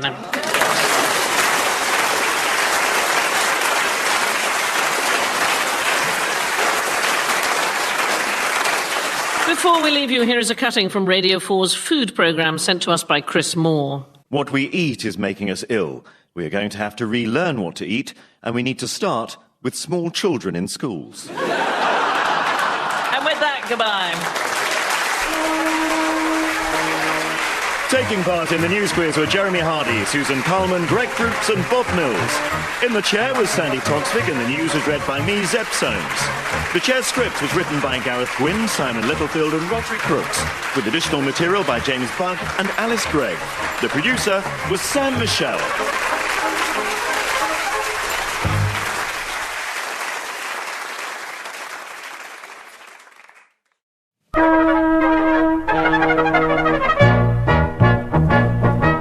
We present the news quiz with your host, Sandi Toksvig.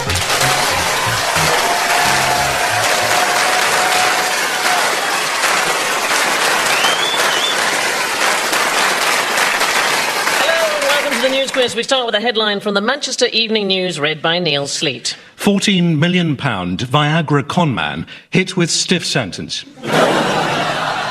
And our thanks to Catherine Longton for sending that in. Now let's meet the teams. Will you welcome first, on my right, Hugo Rifkin and Sarah Milliken. And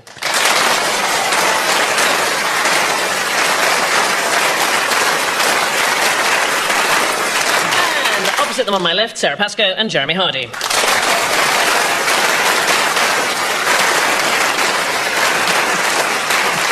So I was just thinking before we start, because we've got two Sarahs, I thought we might be a bit public school and call you all by your surnames. Would that be all right? Like a football team. Oh, is that how it works in football? I think so. I've heard the boys in the park. OK. So that's all right. Do you mind? I'm happy with that. You're happy with that? OK, Yeah. very good. Right. Rifkin, have a listen to this. Though our pension scheme is in a mess, we need money for the NHS. To Jean-Claude Juncker we're giving away 55 million every day. Oh yes, when we take charge and the new Prime Minister is Farage, we can trade with the world again when Nigel is at number 10.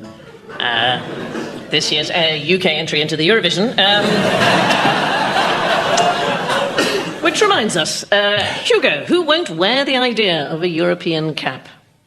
OK, so this is Jose Manuel Barroso, whose very name is designed to enrage UKIP, who has... David Cameron has this plan to introduce a cap for low-skilled immigrants, which is a bit nicer than a badge, but not much. Barroso says, no, that would be unlawful, you can't do it, and so there's a big fight pending. It's a fairly sort of dumb idea, because, I mean, the low-skilled EU immigrants, they're really the sort of immigrants we want, because they come here and do work and they don't claim benefits and then they go home again. So that sounds sort of, ideal even from a UKIP perspective. But no. Do you not think you could limit EU migration to the UK by making it compulsory to download Mike Reed's Calypso as soon as you arrive? But the new EU President, Jean-Claude Juncker, who's mentioned in the song, he has called for more open-mindedness. And I thought, he doesn't really know Britain very well, does he? Because I think a lot of British people's idea of open-mindedness when it comes to Europe is being persuaded to try Moussaka on holiday. And I think that it's quite fashionable to be worried about immigration now, because Cameron is desperately trying to out-KIP UKIP, and he's very worried about these Tory defectives, Carswell and Reckless and that whole situation. But when you go to an area like Clacton, which is where Douglas Carswell's MP, there are no immigrants at all, and it's always those areas where they've never met one where they're most scared. And I was watching Al Jazeera, which is always quite interesting because they have a sort of outside perspective on, which is always quite good for you to see yourself from the outside. And they were interviewing people in Clacton, and this woman said, well, it's the immigrants. And the bloke said, yeah, but there aren't any. Oh, well, no, not here, no, but there are immigrants. There are. And he went in a barber shop, and the bloke said, I'm against this human rights. Everywhere it's all these humans. And you would have thought it was the aliens that he was worried about, but it was actually the indigenous human population of the earth that he was most freaked out by. Well, that's the worrying thing, because David Cameron says something like this, and actually it's not because there's any real economic reason or something, it is because they want to align themselves and get some of the people that think they're going to vote UKIP or might vote UKIP. But also, as you say, the people who are voting this, it isn't because they actually have a problem with immigration, it's they're being told that the financial situation currently, the things that are affecting their lives, are immigrants' fault, and they're completely unrelated. And that's what's really scary, because it reminds you of kind of pre-Hitler, a country in recession, and people saying, oh, it's the others, they're taking it. Yeah, and people say, well, it's not necessarily racist to be worried about migration. You think, well, it's not necessarily homophobic to be scared of spiders. It's just deeply irrational. I've started thinking that when a Tory defects to UKIP, it's a bit like that old joke about when someone from New Zealand moves to Australia, in that the IQ of both goes up. To think, see, because immigrants affect my life, I think. Oh, yes. Because without them, chip shops shut in an afternoon. Yeah. Which is not something I'm very pro, if I'm honest. I think that's everything used to shut on a Wednesday afternoon. Restaurants used to close for lunch in this country. The unskilled thing was very difficult. I mean, that's going to be difficult both ways if they're saying, OK, unskilled migrants are going to be capped, because what about all of our expats? Like, have any of you ever been to Benidorm? No. OK, well, it's full of English people that I'm guessing are not very skilled. And we're going to have to get them back. This is about 1.4 or 5 million Brits living abroad, so they will all have to return, of course. Yeah, and we don't want them. They're just going to be going on about how much better it was in the sunshine. Much better over there. There's not so many immigrants over there in Spain. That's why we went now. I do feel a bit sorry for David Cameron, I have to say, because they hadn't fully assessed all their ideas. I mean, a lot of the ideas on Europe are being leaked, as opposed to Labour, where no ideas get out at all, even when Ed Miliband is meant to be saying them. But commenting on possible proposals to change the relationship between Britain and the European Union, the outgoing president of the European Commission, José Manuel Barroso, said that the Prime Minister's plan to impose an arbitrary cap on immigrants is contrary to EU law and will alienate Britain's natural allies, like Germany.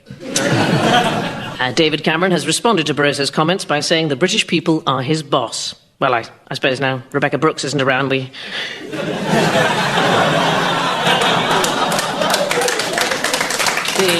the people must have been next in line. So 2 points to Rifkin. Milligan, I quite like this surname thing. Makes you sit up and pay attention, doesn't it? Yes, Milligan. Which man has shunned critics of his taxing new policy? Oh, is this the mansion tax? It is, yes. So Ed Balls has said that anybody who owns a house between 2 million and 3 million will have to pay a mansion tax of approximately £250 per month, which made me think, well, what happens if you've got a house that's more than that? Maybe you just don't pay anything at all. Is that just like a narrow band, just between 2 and 3 million? That's it. But you have to volunteer the information. Oh. So aren't loads of people just going to say that their house is worth £1,999,999.99, presumably? Yeah. You can imagine the Queen going, what, this place? No. In fairness, the Queen could never sell her place because it's got sitting tenants. It's full of all those relatives that she's been hiding. All the ones with several fingers who are just covered in fur and hidden in attics. So they just go and throw a bun in once a day. They're corgis, Jeremy. You're so naive. I think it does keep going up after 3 million. Does it? But the thing that's fascinating me about this, since the kind of mansion tax proposals came along and they were going to start at 2 million, is you've got all these people saying, no, in London a perfectly normal house costs £2 million. And I was thinking, well, I have a perfectly normal house in London. Would you like to buy it? But also, it wouldn't be called mansion tax in London. It'd have to be called, like, bedsit tax, wouldn't it? But then why do we stop there? Why don't we tax other things that millionaires have, like barber jackets and, I don't know, senses of entitlement? We could... Salmon pink trousers. Salmon pink trousers. In fact, I think... there's at least one man in here who feels bad now. At least one. UKIP did propose a tax on like sort of luxury goods of that, so probably not salmon pink trousers, otherwise there'd be a revolt in the ranks. But you know, on like sort of handbags and stuff, they wanted to tax them. Well, it was one man's idea that he then said at conference, and they immediately withdrew, wasn't it? The extra VAT. That's a policy for UKIP. That's what it means. That's as good as handbags, luxury items. Then I thought it's what ladies put their things in because they don't understand pockets. It wasn't all bags, it was just bags over £2,000. So again, it was things that were very perfectly expensive. normal bags. £2,000? If it's got £2,000 in it, yeah. In London, that's just what they cost. Well, we bought our handbag for 150,000 10 years ago, and it's now worth £400 million. One of the criticisms of this is they say that it's going to stop millionaires moving to Britain, and I thought, well, that's a marvellous thing, because it'll lessen the queue at Waitrose. I think it's absolutely... Ed Balls has written an article in the London Evening Standard clarifying Labour's proposed mansion tax and claiming that it would raise £1.2 billion a year for the NHS. The mansion tax would come into effect on properties over £2 million, which means a mansion in Derbyshire, a flat in central London, or the whole of Hull. An exemption from the tax is available if parts of your property are open to the public, so good news for anyone who's just installed a gift shop in their downstairs loo. Ed Balls has said that the mansion tax will start at £250 per month, which you can either pay by direct debit or by sending your footman to the post office with a cheque. 2 points to Milligan. Pasco, who's afraid of Fiona Woolf? Fiona Woolf, she's replaced Butler Sloss as being in charge of a committee of people, a panel, it's not just her, investigating politicians from the olden days who've been accused of very, very inappropriate behaviour. And then she went to a dinner party with Leon Britton, who was Home Secretary, when a dossier disappeared. And it feels really harsh. It feels like it's very difficult to find somebody to take that position who isn't going to have connections. And also in Fiona's defence, I've been to dinner parties and hated most of the people there. Wouldn't try to get them out of anything or do them any favours. Well, he's a neighbour, isn't he? I mean, you've got to keep neighbours on side because they feed your cats when you're away. It doesn't mean you like them. I mean, it's just that thing with the neighbours. You've occasionally got to sort of act like your friends. And then the evidence they kind of had against her was like, oh, OK, she's met him 3 times and she sponsored his wife for a fun run. Well, that must make a difference, surely. I mean, if she condemns Britain at the end of this, is he going to stand up and say, what about the fun run? Did it mean nothing to you? That's the thing, actually. If we're questioning the integrity of a woman based on this kind of tenuous thing, she's a very powerful woman anyway. Like, who are we going to find? I actually think the problem is here that there are so many people, this is so huge now, the amount of people who've obviously behaved in an inappropriate way. I just think, save some time, put everyone who was an adult in the 70s into prison. Just do it. Or if some people are like, oh no, it's not fair, not prison, OK, just a donkey sanctuary. We just get a donkey sanctuary. No, the donkeys won't be in there, you can't be trusted. No, but I mean, clearly, it's very complicated. They need to find somebody who's got no friends in Westminster and never gets invited to dinner. Like Douglas Carswell, I don't know. Somebody... But it's obviously, you've just got, like, Theresa May kind of going through her Rolodex, going, oh no, they want somebody who's sort of powerful and not in the establishment, but everyone I know is in the establishment. And she's hunting through going, like, everyone I think of is an establishment figure. And finally she's like, oh good, yes, he'll do, my plumber. But that was the thing, wasn't it? Because Fiona Woolf kept saying, I'm not a member of the establishment. And you think, here's a little clue. If you look down and there's a heavy gold chain around your neck, you're either in the A-team or the establishment. I think the only way she could prove she's not in the establishment is she turns up at the Inquiry in a tracksuit with a can of Strongbow. Fiona Woolf, chair of the official inquiry into historic child sex abuse, is facing calls for her resignation after she revealed details of dinner parties and other links with former Home Secretary Leon Britton. She told a parliamentary committee that she'd had dinner with Britton 5 times, but in her defence, that it was as part of a series of come dine with me. One chair of the inquiry has already stepped down. Wolf replaced Baroness Butler Schloss, who's since joined the Sugar Babes. I don't know what happened to her. A spokesman for Number 10 said Mr. Cameron still has full confidence in Mrs. Wolf and that her husband continues to be a very useful man to ask the time.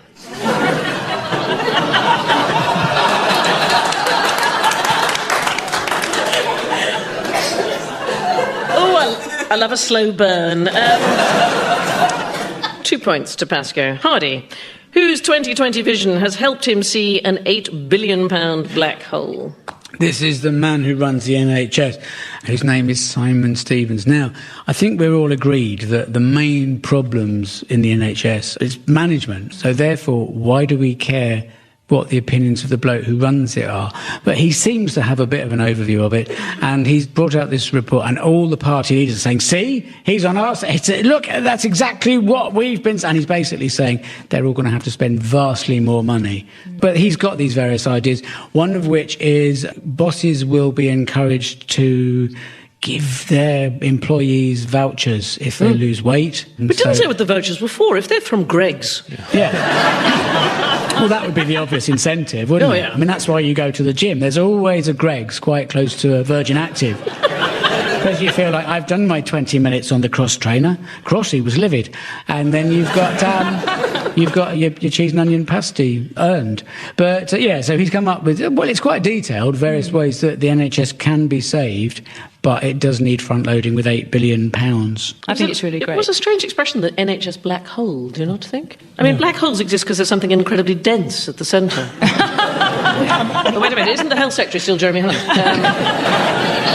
I'm a bit tired of like black holes in budgets. I think we should branch out kind of cosmologically. You know, have like the health budget has an asteroid belt in it, or the education budget is suffering from a comet. You know, and just to see where we end up. I've had asteroids. That's really horrid.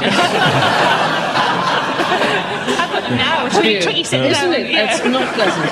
But imagine if you, as a means to cut things down, if you could just get 20 people together who've got the same ailment that you've got and all go to one, like carpooling, but with pooling people.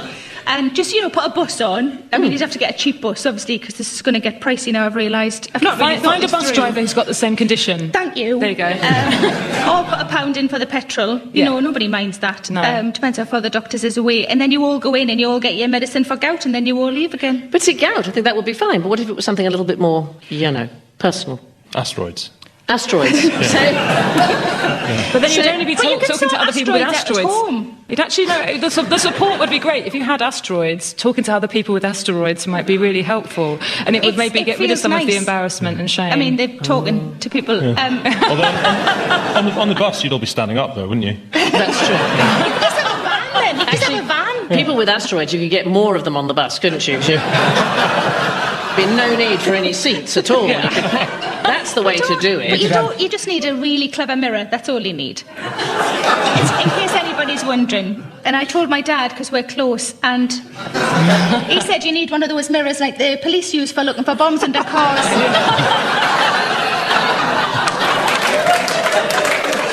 I don't know why we're not in charge. NHS Chief Executive Simon Stevens has announced the health service will need an extra £8 billion a year by 2020 if patients are not to face cuts, staff shortages or freezes on new drugs. The main thrust of the report was that without radical changes, the NHS could be overwhelmed. But on the plus side, a few years of everyone dying will soon take the pressure off. Jeremy Hunt responded to the report, but I can't tell you what he said as I was busy slamming my head in a door. At the end of round one, the scores are Hugo and Sarah have got 4 points, and Sarah and Jeremy have got 4 as well.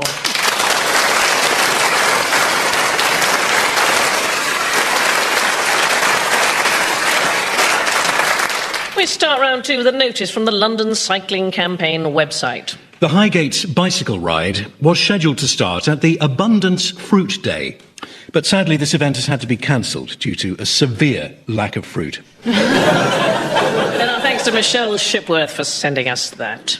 Rifkin, who will find going back to work child's play? Women.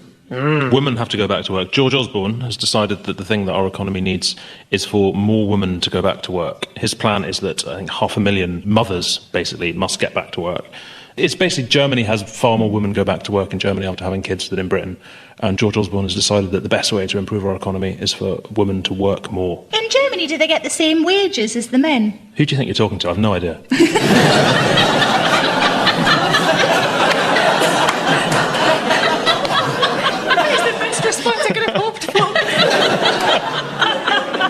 So you can help me with this, Rifkin. So to promote the move, Osborne said he was visiting women in the 4 sectors of the economy. Okay, now, so we've got public sector, private sector... Third sector. And the Aztec zone. I don't know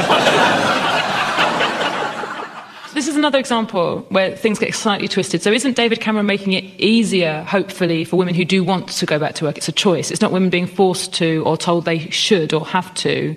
It's if they want to, childcare will become more affordable. Yeah, women can work as nannies, basically, for each other. Osborne wants to... Oh, you just swap kids. That'd be a good idea. Yeah. Osborne wants to increase access to childcare. I think mainly because he wants to find somewhere to put Danny Alexander during meetings, but... But it's a slight double shuffle because the government's concentrating a lot on jobs and getting more and more people into work, and more people are getting into work, but the average wage is going down at the same time. People have less money, fundamentally. So they keep going on and on about the employment figures, which are good, but they're only good because people are getting paid so little. Yeah, but all these figures were from the Office for National Statistics, wasn't it? It was showing how the number of working mothers has soared thanks to, I don't know, coalition measures. I don't think it's that. I think it's mothers desperate not to watch the DVD of Frozen again. I think they just... So I was thinking this, have children got more annoying because of technology? Because it used to be, I remember in the 80s, we just played outside and made best friends with conkers. And nowadays, they're swiping stuff left and right. They're like, can I use... They're on Tinder. Yeah. That's the awful thing, is they're grooming adults on Tinder. Okay, I don't even know what that is, Tinder. Do you know what Tinder is? No, darling, I don't. Okay, it's a dating app that my boyfriend's really upset about because it wasn't around when he was single. It tells you people nearby who are also on the app, and you can see a picture of their face, and you literally swipe right if you like them, left if you don't, and if you like them and they like you back, you go and meet them and have fun. Wow. It just used to be a box for lighting the fire, but that's... But it brought people together just the same. Do you know, I once applied for a job at the Office for National Statistics, and they said, how hard will you work? And I said, I'll give it 110%. And it was the one office where you didn't want to... Working class women who are mums generally are working, but when you see middle class women with their kids in cafes with their enormous buggies, which probably, they bought that buggy, 5 years ago, and it's now worth 10 times as much. But you see them there, and I don't think they're desperate to get back to work. They want to sit in cafes all day drinking coffee, saying, I just want to get my life back, but they don't really, because their life is now drinking coffee. I think there is this thing that people are worried that it's going to stigmatise the stay-at-home mums, and of course they're going to be stigmatised because they're women. Here's the thing, if you don't have kids and you're a woman, you are some heartless, sad thing. Hello. Hello. Okay? If you do have kids and you work, you're selfish, okay? And if you have kids and you stay at home, you're lazy. It is a trap. It's an absolute trap. I don't have a joke for this, I just have rage. And, it's rage. Here's the thing, right? So I'm a working mother, all right? So when people would tell me when the kids were little and I wanted them to just grow up quicker, I'd say to them, just grow up quicker. And they'd say, it'll seem so quiet without them. And I'd say, yes, that is the point. Women are just bad, aren't they, really? That's what it comes down to. Women are just bad and wrong. It all started with Eve. Adam would never have thought of eating that fruit. Eve had to go and talk to a snake because Adam was so boring by then. How desperate was she? When my kids were little, I kept thinking, wouldn't it be nice to get back to work, away from trying to mediate petty tantrums, constant demands, people sticking pencils up their nose, and then I got this job, which is sort of... Government plans to reform childcare could encourage hundreds of thousands of stay-at-home mothers to go to work and see the UK achieve one of the highest rates of female employment in the world and the lowest viewing figures for daytime TV. Getting mums out of the house and back to work is, of course, great for the economy and for burglars who can now stick to a solid 9 to 5. 2 points to Rifkin. Hardy, have a listen to this. The British people have been let down. That's why UKIP is making ground. From Crewe to Cleethorpes, Hull to Hendon, they don't believe Cameron's referendum. Oh yes, when we take charge and the new Prime Minister is Farage, we can trade with the world again when Nigel is at number 10. Oh, songs are in the news this week. Jeremy, where is smooth jazz having a rough time? Oh, thank God it's not about Mike Reid. Well, what it is, in Hong Kong, there are these fantastic democracy protests, Occupy movement in Hong Kong. And there's a man called Kenny G, who plays that awful hotels music. It's like sort of alto sax, but it's that sort of music. When you're sitting in a hotel lobby waiting for your taxi and you've had a rubbish weekend and you think, why did we come to York? The Vikings aren't that interesting. Sorry, Sandy, but you're really not. It's that awful sort of like beige music. Then this bloke Kenny G, he's huge in China. He's massive. They love him. And Jackie Chan is a fan, although Jackie Chan is not a fan of the Occupy protests in Hong Kong. But Kenny G actually was pictured at the... He was walking around, he did that classic celebrity thing. He saw the protest and he went up and posed with them and did a peace V sign and then tweeted, "Lovely to be hanging with the demonstrators here in Hong Kong." And then the authorities took him into a darkened room and he met somebody in a boiler suit stroking a cat. He said, "Oh, what an unexpected pleasure, Mr. G. We've been following your career for some time." And then they said they were really unhappy. And he immediately said, "I had no idea. I just want everyone to get... Why can't Democrats and tyrants just get along? Why can't the oppressor and the oppressed live in peace together in an oppressive way that's tolerant and happy?" And he got into a downward spiral of self-denial. And now is in a labour camp somewhere in Mongolia. Well, it may be that you're not familiar with Kenny G's oeuvre. You've either not bought one of his records or been in a lift for a while. Protest this week. Did anybody see that? What happened? Yes. This man threw a marble in the House of Commons, or a bag of marbles. Yeah. And this is fascinating. And it's fascinating for reasons why I don't think even he understood. Because, and it took me a while to work this out, and I'm quite pleased with it, and there's no joke at the end, but it's still, this is like one of those letters I get, the paper of people in green ink with lots of diagrams. I wrote it down because I thought this might come up. So, basically, if you look at the history of weird attacks in Parliament over the last 10 years, yeah?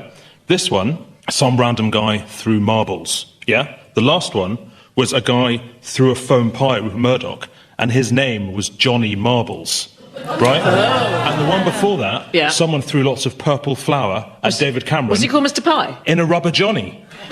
How brilliant is that? Yeah. It's a sequence. Yeah. Yeah? OK, you probably need to get a hobby.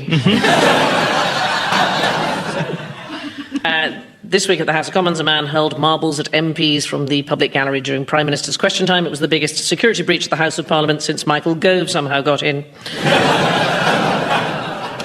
Protest differently in the UK, don't we? It's a sort of a mild-mannered thing. You know, my train was really late the other day, and I seriously considered not putting my ticket in the bin provided. I was... What I liked about the Kenny G thing, or not liked, found very interesting, so I'd obviously never heard of this person who's very big in China. So I thought, I wonder why he's big in China, because instrumental music. And the reason he's big is because he wrote a song and played a song called Going Home, which is played everywhere when they want people to leave. Shopping centres, and they play it on a loop for up to an hour, and it's to tell people to go back to their homes. But what's really interesting is Kenny G, when he plays there, can't play it anywhere else in the concert but last, or people go. Chinese authorities are furious after saxophonist Kenny G was pictured at a Hong Kong pro-democracy rally. Ironically, Kenny G has sold over 75 million records worldwide, which is one of the best arguments against democracy that there is. He's the world's most famous purveyor of the genre smooth jazz, otherwise known as lift music. The Occupy's central movement are protesting the fact that candidates for the city's next election will be vetted by a pro-Beijing committee. Wow. Imagine going to a polling booth and being faced with no one you want to vote for.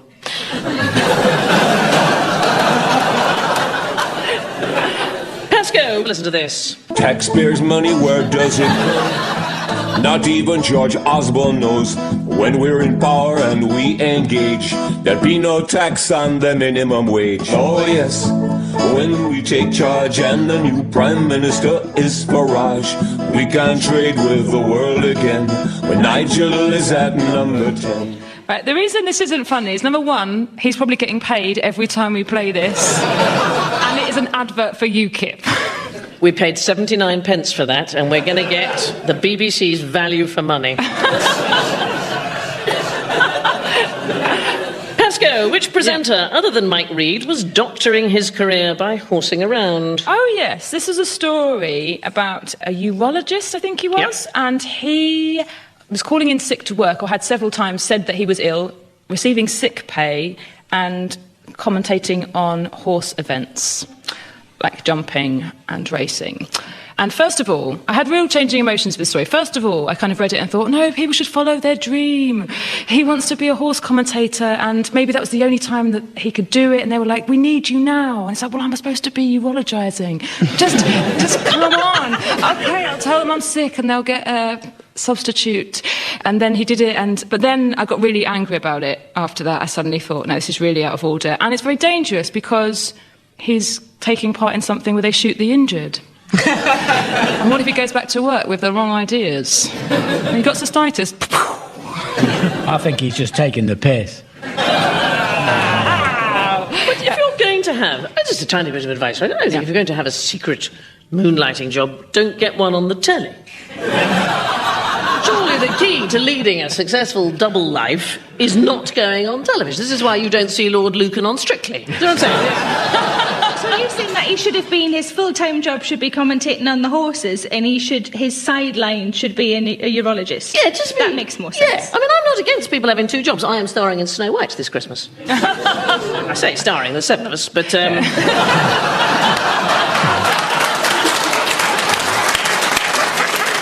I did a gig in a place called Louth, and I've been there. It's nice, isn't it? Yeah. And it's one of those theatres that's all staffed by volunteers, and the bloke set up the lights. I said, so when I come on, you'll fade up main st-. And he said, well, no, I won't be here. I'll just leave it on. I said, you won't be here? And he said, well, no, I'm an ambulance man. I'm on duty in half an hour. And I thought, God, I hope it doesn't work both ways in the middle of CPR. He says, I'm sorry, I've got to get in for Pirates of Penzance.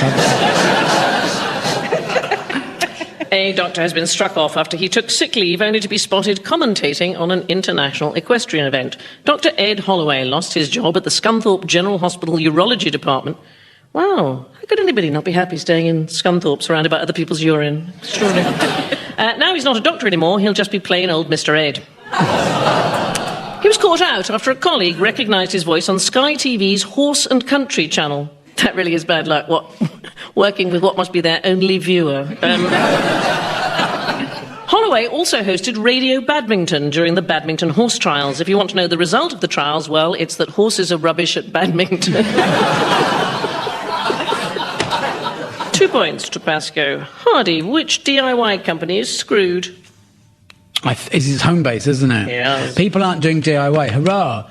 It's good. There's an expectation if you're a man that you're supposed to be able to mend stuff. Why should you? There are people who are trained and can do that. Why can't you just sit with your thoughts contemplating death? It's just this idea that because you're a man, you're supposed to be able to fix stuff, and it's just embarrassing. And also, those places are basically staffed by teenage mooncalves who have no idea about materials. So they should all close down, all those big warehouse DIY stores. What you want is a proper hardware store. There's a brilliant one at Streatham Hill, and they have everything. And they don't mind that you're ignorant.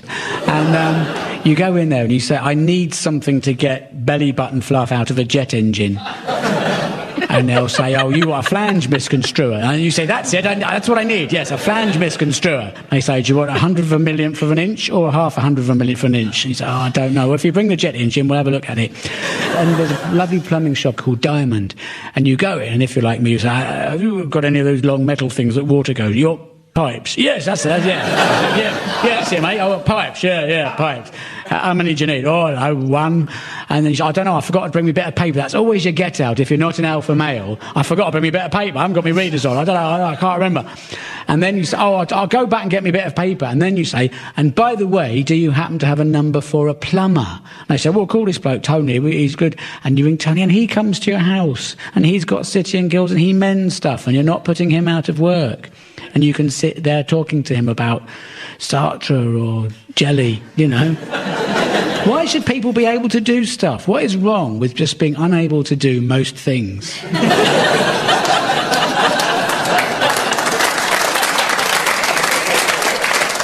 It's not easy for women either, you know, Jeremy. For a lot of women, home improvement happens every time their husband leaves the house. Because you can get screws online now, can't you? Tinder. Yes. I feel really, because I love DIY. I'm really good at it. Righty-tighty, lefty-loosey. Actually, that's what I called the kids, but... I I'd be disappointed about Homebase. I get all my fishing gear from Homebase. I wrench it off the garden gnomes.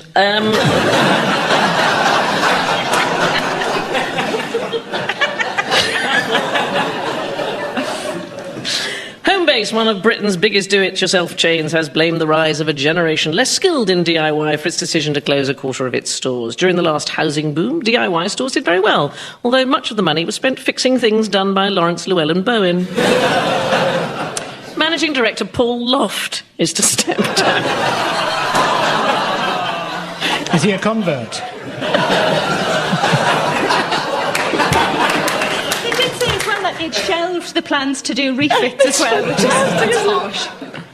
Richard Ashton, the company's finance director, said that another reason is that health and safety regulations mean electrical work is only carried out by professionals. Oh, nonsense. Stick some wellies on and go for it.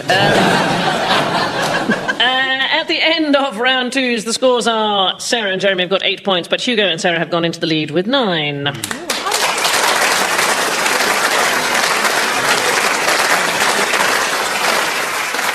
We start round 3 with a cutting from an article about prisons in the London Evening Standard. A former member of staff revealed that excrement was piling up in the courtyards, a problem they blamed on sweeping cuts. Thanks to Rachel Hudson for sending us that. Milligan, why might your diet give you a pregnant pause? Oh, this is a report that eating meat and drinking alcohol improves male fertility. Right. And apparently women should avoid plastic. That's the thing. Yeah. Don't eat it. Just avoid, I think, generally. Oh. But I think it sounds like a report that's been done by blokes in a pub. Doesn't it? Like, oh, you can eat whatever you like and drink whatever you like and you'll have the best sex ever. And women, ladies, should avoid, like, credit cards and sex toys. What else are they going to make us avoid? Like, feminism, rom-coms, Valentine's Day, all of the fun stuff. It feels like, apparently vegetarians... Are you vegetarian? I'm vegan. You're And vegan. my sperm is low. So that's a scientific study right there. So it is sort of true. But women in their 40s are being urged to procreate with younger men in order to get pregnant. Somebody thinks that's funny. It's actually quite a horrific idea. I went out with a younger man once, and he was 10 years younger than me, and I dumped him because he'd never heard of Howard Keel. Am I going to talk to that? I'm with you on that. I completely agree. Actually, do you know, even given my proclivities, I have a fantasy about maybe meeting a younger man in a bar, and he mixes me a large jug of, I don't know, tequila sunrise and forgets to charge me for it. That's the dream. It's quite hard to count sperm, but partly because they come out so fast. So what they have to do... Are you saying faster than you'd expected? Is that... I was once sharing a dressing room with an actor, and I came in, and there was a basin in the dressing room, and I came in, he'd got his trousers down, his whole tackle in the cold water in the basin. I said, "What are you doing?" He said, "Well, I had some of that heat rub," and I thought, "Well, I bet that would be nice." Anyway, it turned out it wasn't. Don't do it. Researchers at a hospital in Boston have found that certain substances may reduce a man's ability to father children while alcohol increases it. Researchers analysed sperm from around 500 men and came to the conclusion that they'd rather have a different job.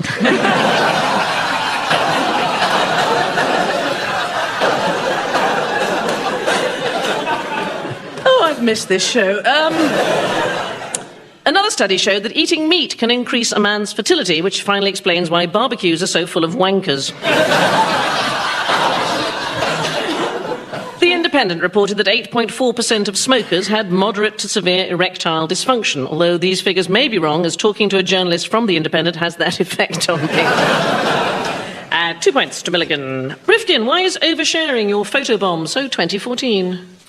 A dictionary has announced like the words of the year, and the big word of the year is photobomb, which is like leaning into a photo, which, because the Queen photobombed at the Commonwealth Games or something like that, and it's been a much used word. It's not the only top new word of the year. There are several. One of them is Tinder, which you learnt about earlier, yes, you know, with that app. Another one is Bake Off, as in when you have a baking competition. And another one is twerking, which Labour isn't.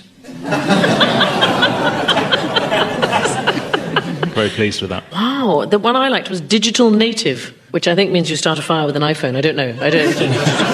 Do they take words out to make room? Things that are now no longer used, like equality and tolerance. And they put them in a special old man's dictionary. Some of us remember how things used to be, Sarah. Another word on the shortlist was humble brag. Humble brag, yeah. Humble brag, which is a statement that is superficially modest, but is actually a boast. And I have to say, I hate that, and I do feel, as chair of a flagship BBC panel show, National Treasure and General Sexpot, I should ban it. So, just saying. Collins and Chambers dictionaries have both announced their words of the year. Collins selected photobomb, Chambers chose overshare, and the Oxford English Dictionary said it was a tie between microwave, computer, and rock and roll. The first recorded use of the word photobomb was when George Michael drove that car into a branch of Snappy's. Before we reveal the final scores, has anybody got a cutting that they would like to share? This one is from Nick Hearn. This was seen at WH Smith's. So the sign says, alcohol purchased in WH Smith cannot be consumed anywhere inside or outside these premises. So it's decorative wine. Anybody else? I've got one. It's out of the Daily Telegraph, sent in by Keith Atherton in St Helens, and it says, the House of Lords has been described as the best club in London, but for all that, a number of its members are revolting. This is from Which magazine, and it was sent in by Helen Doris from Blackheath. Why I Think Diesel is Best, by Ian Robertson, editor of Diesel Car magazine. I've got this one. It's sent in by Neil Linklater, and it's from the Henley Standard, and it's quite long, but worth it. It's a letter written to the Henley Standard, and it says, Sir, may I use the columns of your fine newspaper to thank the young man who leapt into the Thames to save my dog last Friday. I was out walking my pug Bomber near Shiplake when I was seized by a call of nature. While I was trying to find a discreet place in the bushes, not very many of them, Bomber became excited by a group of ducks swimming in the river. He leapt into the water, only to discover he could not get out again. That was when his saviour appeared. A young man appeared on the towpath, covered in tattoos and facial piercings, very much the sort we do not want to encourage in our beautiful old town. He jumped into the river, rescued Bomber, and put him on the bank. I should like to apologise for accusing him of having thrown my poor pug in the river. Yours faithfully, Edith Nibbs.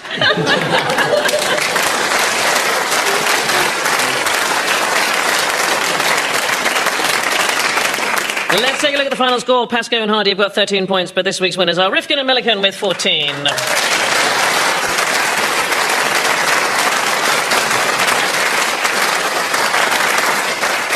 Before we leave you, here's a cutting from an article about wartime Bristol, spotted in the Clifton Life magazine by John Evans. In late 1918, shortly before the war's end, mustard gas, which was probably made in Bristol, temporarily blinded a German corporal named Adolf Hitler, but sadly failed to kill the little bastard. And with that, goodbye. Taking part in the news quiz with Hugo Rifkin, Sarah Milliken, Sarah Pascoe and Jeremy Hardy. And the chair was Sandi Toksvig. And the news was read by me, Neil Sleet. The chair's script was written by Benjamin Partridge, John Hunter and Gareth Gwynn, with additional material by Kevin Corr, Max Davis and Gabby Hutchinson Crouch. The producer was Sam Michelle.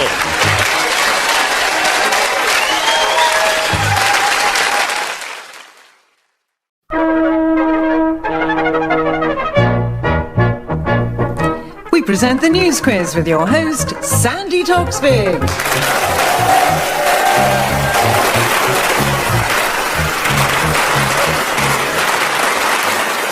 Hello and welcome to the news quiz. We start with a cutting from the Times Education Supplement read by Corrie Caulfield. The percentage of 10-year-olds in England classed as overweight is 15% and classed as obese is 19%. Figures have been rounded. And our thanks to Alison Downey for sending that in. Now let's meet the teams. Will you welcome first, on my right, Fred Macaulay and Justin Morehouse. And opposite them on my left, Lucy Porter and Jeremy Hardy. Fred, why might £7,000 not be in the hand? There's been a lot of talk about salaries this week. Am I on the right track? Yeah. It's about the MPs. This body, who I think are called IPSA, the Independent Pointless... It's the Independent Parliamentary Standards Authority. Thank you very much. That's okay. They've said that they want to introduce up to 10% of a rise for MPs' salaries. David Cameron has said not likely, thereby taking the word authority out of the authority. Although he's not going to take the full amount. His percentage is a wee bit less. And he said, well, look, there's no need for this, and I don't want it, but if you're going to insist, I'll take it. Whereas other MPs have said, well, I'll take it, but I'll give it to charity. So is Cameron not giving it to charity? Not that I've heard. He could give it to his football team, Aston Ham Villa United. He's said that he was angry, and you don't want to see David Cameron angry, or indeed not angry. I just don't want to see him at all. What I liked, The Guardian reported about the attitude of MPs towards this new pay rise with the help of a Downing Street source. And every time I hear this, I can't help but wonder what that Downing Street sauce would taste like. It's I imagine it'd be rather bitter, but not enough flavour to have any real impact on the dish. I do like the name of IPSA's chief executive. He's called Marshall Boo. Does he have an exclamation mark after it? He should do. That would be fantastic. They're not allowed to boo in the Commons, are they? It's unparliamentary. But why is that? You have to touch or give somebody a look. You're not allowed to applaud either. You're not allowed to applaud. I must have had loads of MPs at my gigs over the last couple of years. The Scottish MPs not only applaud, they have travel rugs over their knees. It's a wee bit like being at the military tattoo. In 2013, Michael Gove said that IPSA could stick it. Now, you have to think, since then, he's become Lord Chancellor. He's had to buy all that fancy costumes, hasn't it? All the funny hat and the lace. You don't get all that at Primark. I mean, he probably could do with the... I suspect Gove's got many funny hats and lots of lace. Long before he got that gig. What do we think, Lucy, about the MPs getting more money? Do you think they should get more money? I don't think they're paid well enough. I think they do a sterling job. I think it's great for the SNP MPs, isn't it? It's just that, you know, it's like a little bonanza on your first day at work. It's like turning up to do your work experience and they go, you're in the lottery syndicate. I like the fact they're giving it to charity. I think that's the very least they could do. It's very trying, though, to have to go through that, isn't it? And somebody says, I cannot possibly take this money, and you know their spouses are saying, you bloody can. You get on holiday for 2 years. I think our First Minister, Ms Sturgeon, actually earns more as First Minister than David Cameron does as Prime Minister. Can you imagine the shit he's getting from Mrs Cameron about that? Good for her, that's all I'll say. She's got new shoes.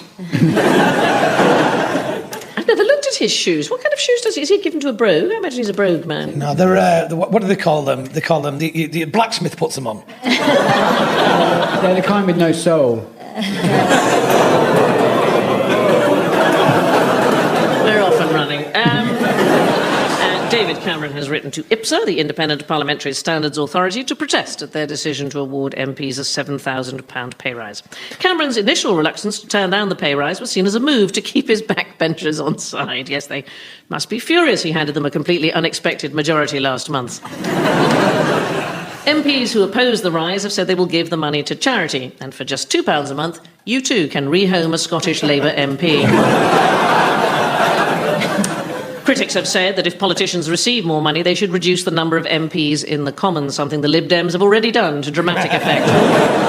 2 points to Fred. Justin, who's prescribing efficiency as a cure-all? Oh, this is Jeremy Hunt.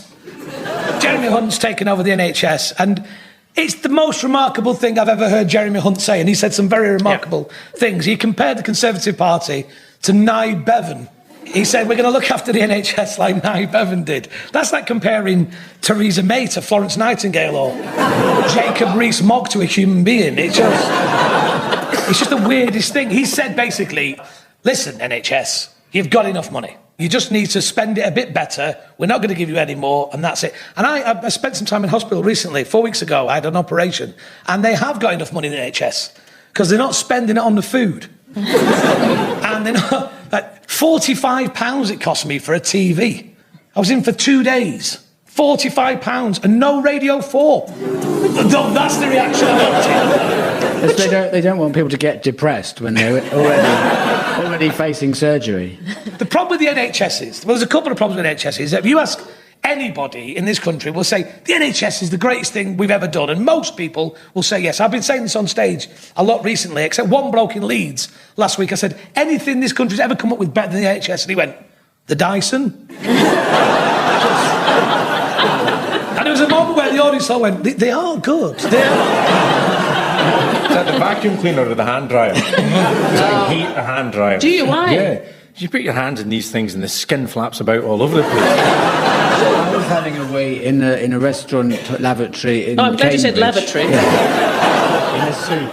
No, and the hand dryer was right by the urinal, and it was motion sensitive. And if your elbow happened to glance the motion sensor, you got this waft of air which transferred your stream into the next urinal along, and you're trying not to cross the streams like in Ghostbusters.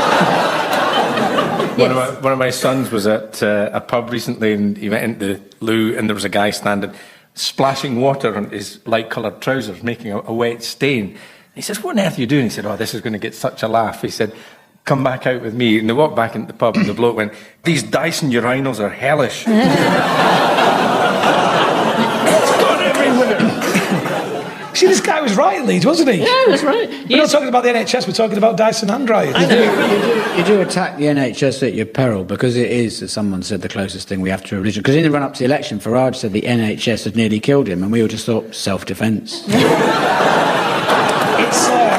The NHS is the world's third largest employer, isn't it? Behind the Indian State Railway and the Chinese Army. Is that right? It is. It's the third largest employer in the world. You just think, wouldn't it be better if it was a little bit more like either of those organisations?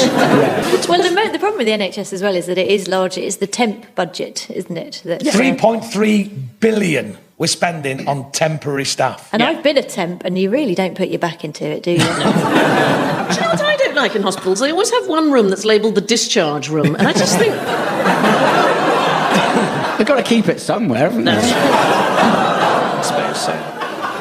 The Health Secretary, Jeremy Hunt, has said that the NHS has enough money and must learn to use it more efficiently. Hunt says that lack of funding can no longer be used as an excuse, but saying you sat down and the Hoover just happened to be there is still fine. On one occasion, an agency nurse cost a hospital £2,200 for one 12-hour shift, and the hospital weren't even allowed to harvest her organs. I just realised that so far we've had two questions. We haven't said very much about the Labour Party. So in other news this week, the vending machine on the third floor of Labour headquarters has finally been mended. So good news there. 2 points to Justin. Lucy, who's adopted a tougher stance on education this week? Nicky Morgan has said that failing schools will be turned into academies. You can't fail, you're turned into academy, which basically means rather than working on teacher training, staffing levels or class sizes, essentially the priority is to rebrand, because we all know that Opal Fruits and Marathon are better now, they're Snickers and whatever the other Starburst. Thank you, Jeremy. A rebrand is essentially what's going to happen. So, you know, the Sunny Meadows Primary School will obviously become better when it becomes the Wackford Squeers Academy, sponsored by Wonga.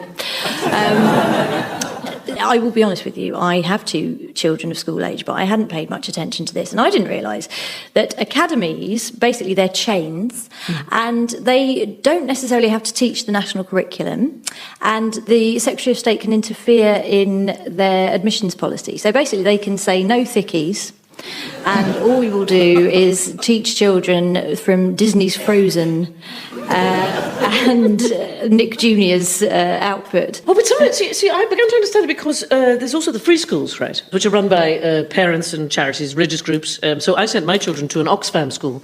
Admittedly, they left with someone else's A-levels, but at half the price. And I thought it was marvellous. There's no evidence that academies have actually improved, because about the same percentage of academy schools are failing as non-academy schools. So why this word academy is supposed to work this magic? I mean, presumably the Royal Academy was once just a sort of slightly rubbish palace, or the Royal Academy of Dramatic Art was just a really bad drama school where they turned out people for Hollyoaks. But once it became an academy, it transformed it. I mean, what do you do then when an academy fails? Does it go back to being a school, then back to an academy, then back to a school? I don't think they can fail. I think, because if you take it to the logical conclusion, because these are all sponsored, aren't they? They have corporate sponsors. I think they're floated on the stock exchange. I think that's what happens. And then they organise hostile takeovers of other schools, and then they ruin the global economy, and then they're bailed out in enormous enormous expense by the taxpayer. I think that's... I think the biggest problem we've got in education these days is the pupils. And frankly, we took them out of the schools, the buildings are lovely, the teachers would be less stressed. You know, have you ever been in these schools? These children are feral. I think you've got a point there, that is that the pupils are the problem. Because if you look at particularly a primary school or sort of, reception age children, they're basically very small and quite ignorant. If more adults were in, you could have bigger chairs for a start, you could have urinals that are a sensible height on the wall, and you'd have people who actually know something. Everything you said, Jeremy, apart from the size of the chairs, I can't see what the problem is. Apparently many pupils are languishing in underperforming schools, and I thought, what about if they're studying for a GCSE in English language? It's nice to languish anyway, though, isn't it? It's a lovely thing to There do. should be more. Well, we did, I sort of thought idly about home educating, and then my 4-year-old came into us and said, Mummy, did you know that Vanish Gold gets white 6 shades whiter? She's doing all right just watching the telly. She's learning more than I could ever teach. We had a wee bit of good news in Scotland this week. Oh, yes. Different education system, as you know. But it wasn't so much about the education, but it's about health. There is a primary school in Stirling, and they have a thing called the Daily Mile. And even at kindergarten stage, they take the kids out, and once a day they go and they walk, jog or run a mile, and then they go back into their seats. And in primary 1, which are the 5-year-olds, not a single kid is registered as obese. Because all of those ones never made it back to school.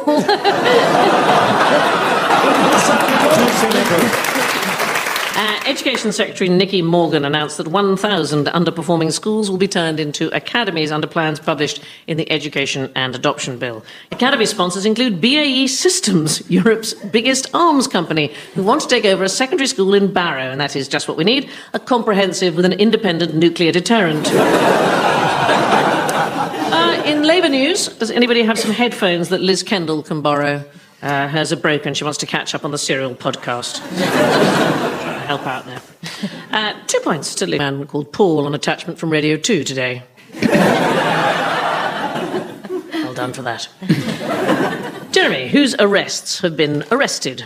The police, is it the 999 calls? There's loads of police stories. There's one that too many cops are fat. Yeah. Which I think is mean, because surely the police are supposed to be representative of the population.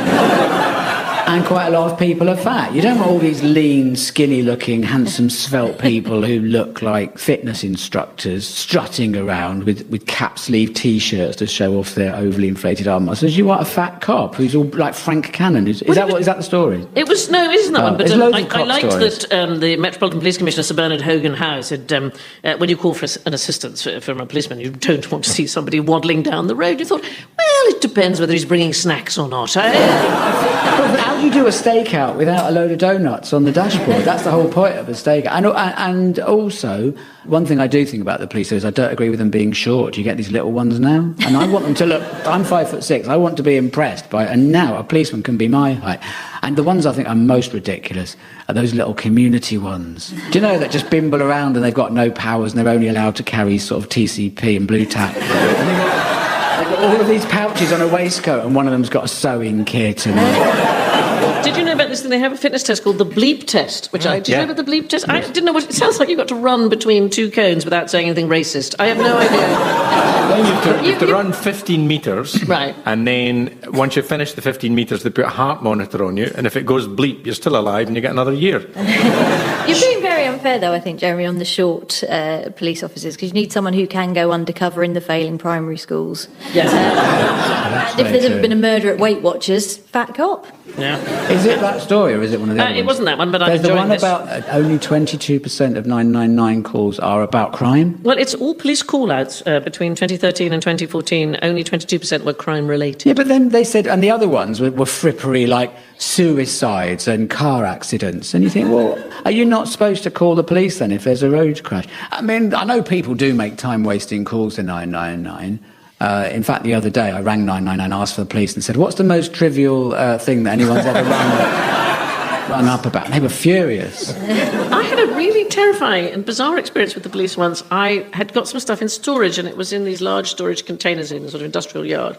And as I drove into the yard, about 4 police cars arrived, and they got some people, and they'd got guns, and they were shouting, and they were getting people down, and get down, get down, get down. And the policeman turned to me quite camply and went, "We're just practising."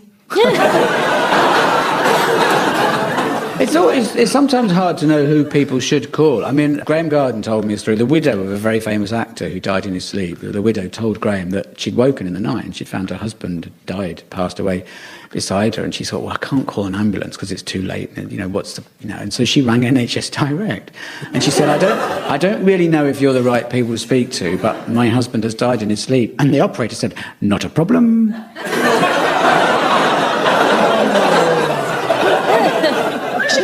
When my grandfather died, we did phone the police, and I remember my grandmother saying the immortal line to him, "I can't think how it happened, we were only watching blankety blank."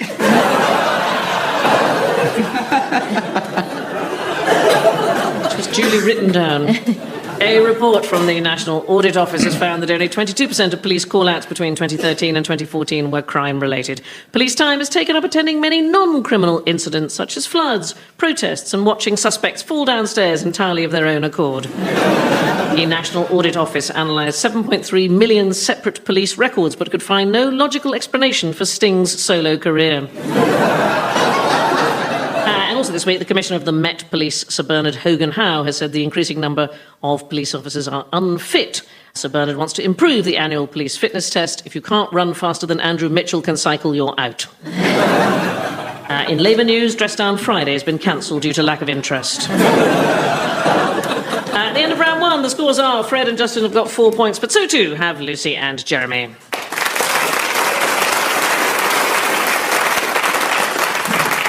We start round 2 with a cutting from the Oxfordshire Guardian. 2 A40 laybys between Oxford and the M40 that have been known to be used for sexual encounters are set to have a 30-minute parking limit enforced.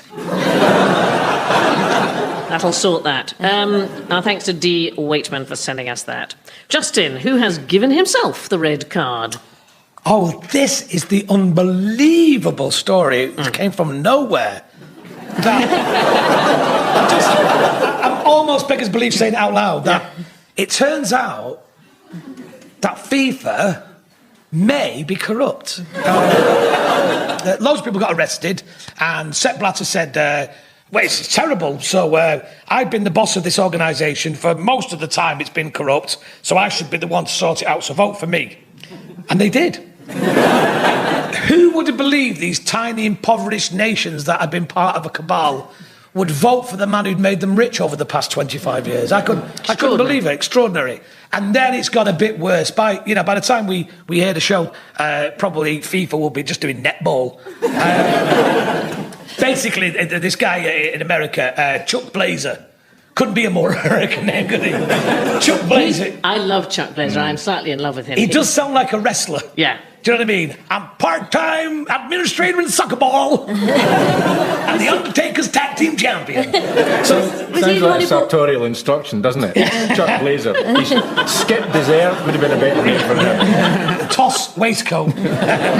So Chuck Blazer has been singing like a canary, and he's indicted everybody. He's said everybody. So Sepp Blatter gets his phone call in Switzerland and goes, right, I'm off then. And then the next piece of the jigsaw is this guy, Jack Warner, who everybody for years, he's the head of CONACAF. He's from Trinidad and Tobago, Jack Warner. He sounds very Trinidadian, doesn't he? He does sound like he should be from the West Indies. He sounds like he should be from Accrington. Jack Warner, I've been taking bungs for years. Yeah. I started off at Burnley Sunday League, and then, I've made my way right up now. I run it in West Indies, I do. So, yeah. So the story is, football's corrupt, and thank goodness for our good, honest, FA are stepping in, and the British banks are going to step in and do an investigation, because we need those paragons of virtue right at the centre of this.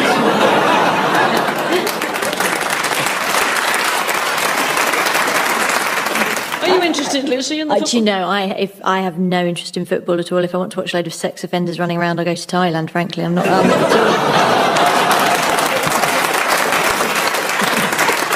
Although, actually, speaking of Thailand, there was another football story about some footballers going and having a racist orgy in Thailand. Had a racist orgy? I know, it says everything about footballers to me, that they can even make the pleasure of an orgy somehow, they can sully it. Sorry, can I just be clear, Justin, were you looking for actual instructions? I guess it's possible we won't have that information. And can I clarify that Scotland have not been at a football World Cup since 1998 because it was on a matter of principle. The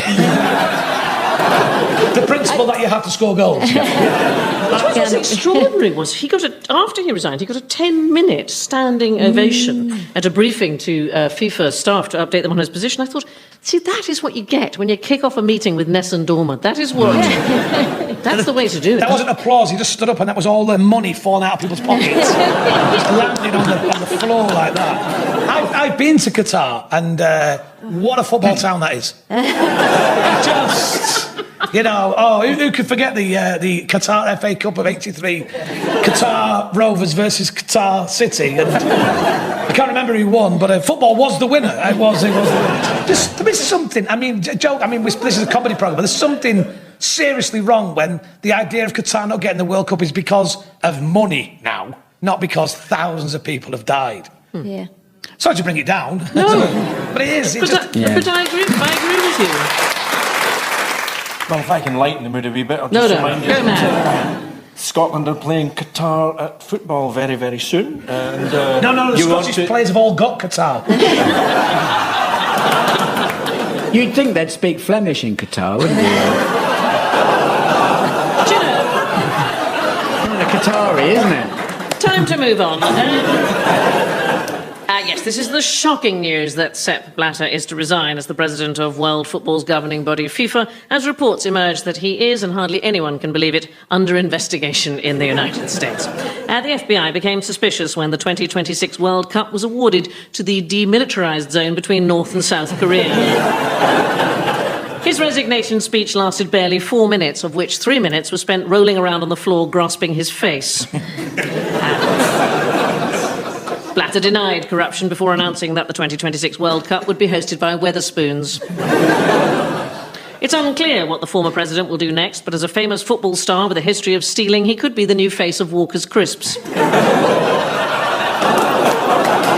points to Justin.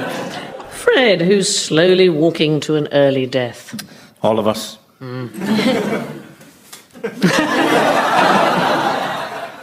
Pause for thought.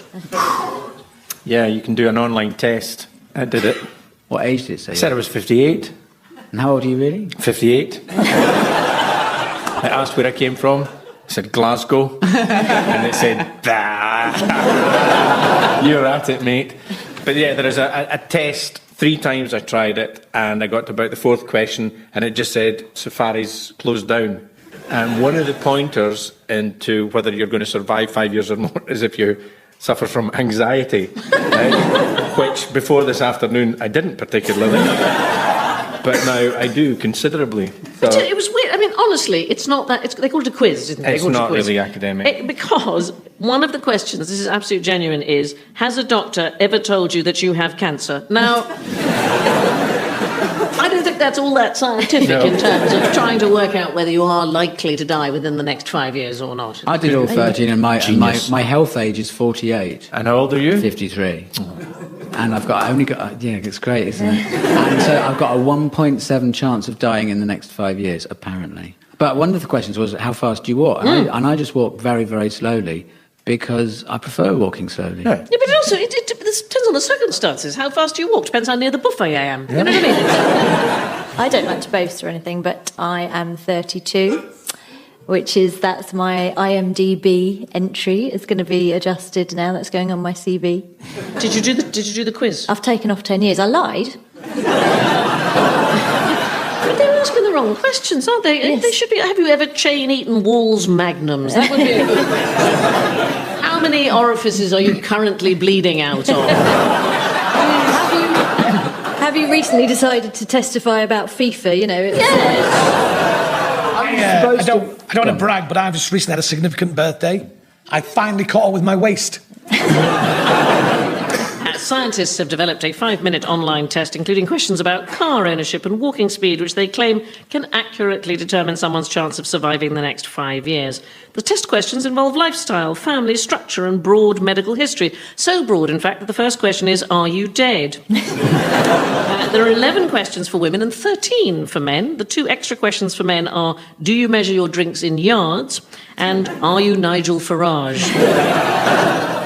Surely if women had to answer more than 12 questions, they'd faint from the sheer exertion. All that thinking, my dear, you don't want to worry about that. Jeremy's not going to live long. And in Labour news, the winner of the soft drinks raffle in aid of the new meeting hall roof is Pink Ticket 38. At the end of round 2, the scores are Fred and Justin have got 8 points, but so too have Lucy and Jeremy.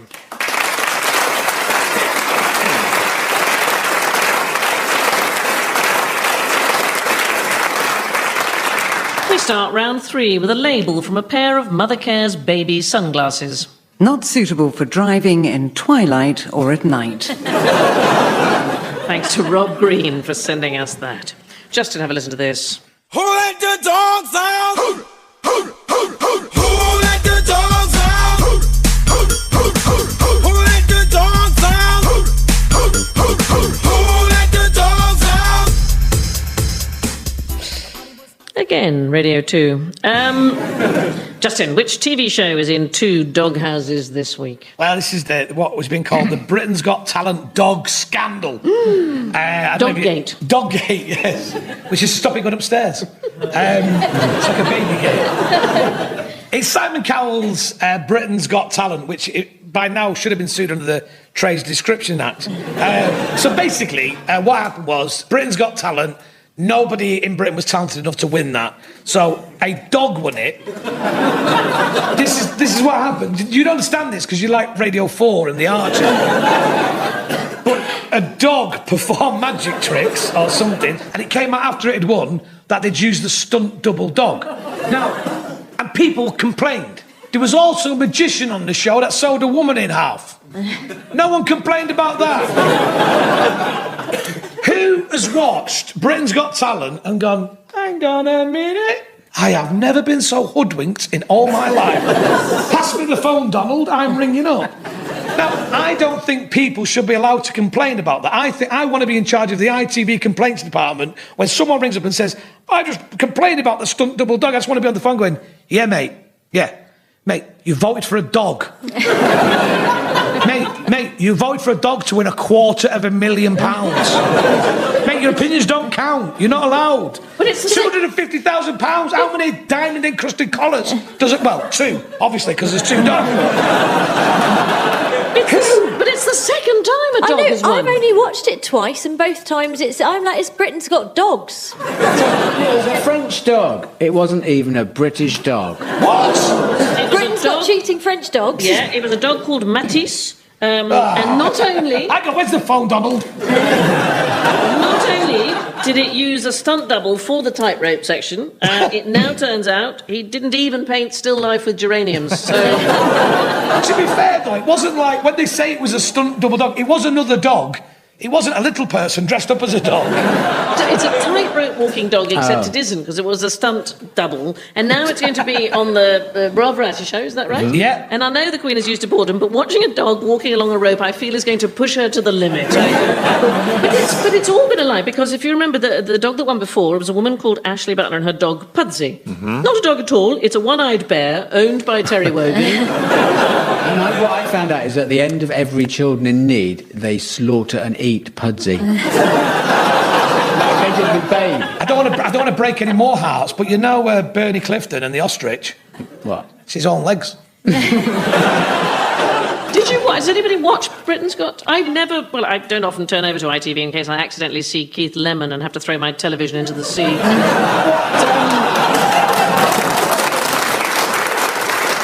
What happened about the talking dog? They thought the dog was really talking, didn't they? Jeremy, I can't believe you're actually interested. This dog, a French ventriloquist with a dog, there was a way he had of making it open its mouth, or it had a mouth attachment that you could press a button.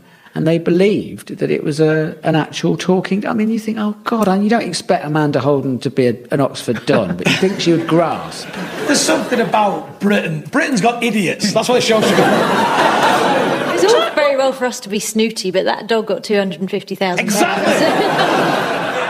In shocking news for all Radio 4 listeners, it's been revealed Britain's Got Talent winner Matisse the dog, who's afraid of heights, was substituted for a lookalike stunt dog during the high-rope walking climax of the performance that won the talent show final. Matisse and his owner, Jules O'Dwyer, won £250,000 and the opportunity to perform for the Queen at the Royal Variety Performance, where for years the Queen has sent her own stunt double. The deceit didn't stop there, as in second place was magician Jamie Raven, who wasn't even a real raven. The performance brought the audience to their feet, tears to Simon Cowell's eyes, and Amanda Holden almost managed to do a facial expression. I thought there was only one, and I'm now appalled to discover there are two, said a viewer about Anton Deck. I've run out of Labour news. Have you got any, Corrie? Labour news? Yeah, lots of Labour news. Yes, Jeremy Corbyn, he'll be out of office until Tuesday. He'll be checking emails sporadically, but if it's an emergency, you can contact him on his mobile. Lucy, who's been aping us in the kitchen? Yes, this was some research that was done that showed that chimpanzees have the intellectual abilities required for cooking, or actually, no, to be more specific, they have the intellectual ability to appreciate cooked food, which means that they have even more in common with Greg Wallace than we had... So, chimpanzees have the ability to cook food. They love cooked food. There were some scientists at the Jane Goodall Institute who decided to test this out. And they gave the chimps some raw potato and then some cooked potato. And the chimps preferred the cooked potato, and they were prepared to wait, rather than just have the instant gratification of eating the raw potato, they were prepared to wait for the cooked potato, which the scientists said this proves that chimps have the ability to appreciate cooked food. I think it just proves that everyone bloody loves chips. In fact, apparently the female chimpanzees declined the chips, but then snuck a load off the male chimps' plates. They weren't hungry, but yes, and this is a sort of important, significant finding, because they think it shows that if chimps have the ability to cook food, it means that our earliest ancestors, this is why we progressed as a species. So apparently human beings started cooking 1.8 million years ago, which you'd hope it was ready by now, wouldn't you? Not sprouts, they take at least that long. Yeah. But this is important because there's this fad for raw food, and it's rubbish because we've evolved to eat cooked food because our ancestors were cooking way more before we'd actually finished evolving. And fire is hardwired into our genes, and you can see that when you see a man in front of a barbecue, can't you? He's just so captivated, he gets to hold the sharp things and the proper long, pointy, sharp, not the effete ladies' kitchen things like zesters, the big bastard barbecue tools. He's out there with his barbecue. He's Conan the Suburban. Can I just say about men and barbecues? So here's what happens, right? Nice day, and the family thinks, oh, we'll have a barbecue. So the woman goes to the supermarket and she buys all the bits and pieces. She prepares everything. She chops and she slices. She organises the meat into patties. She puts it all on trays. She gets all the plates and all the things. And she goes out, she puts it all out onto a table in the garden where the man is standing there with an apron on. And he cooks the food, and then he says to her, you'd better wash up. I'm exhausted. I've cooked.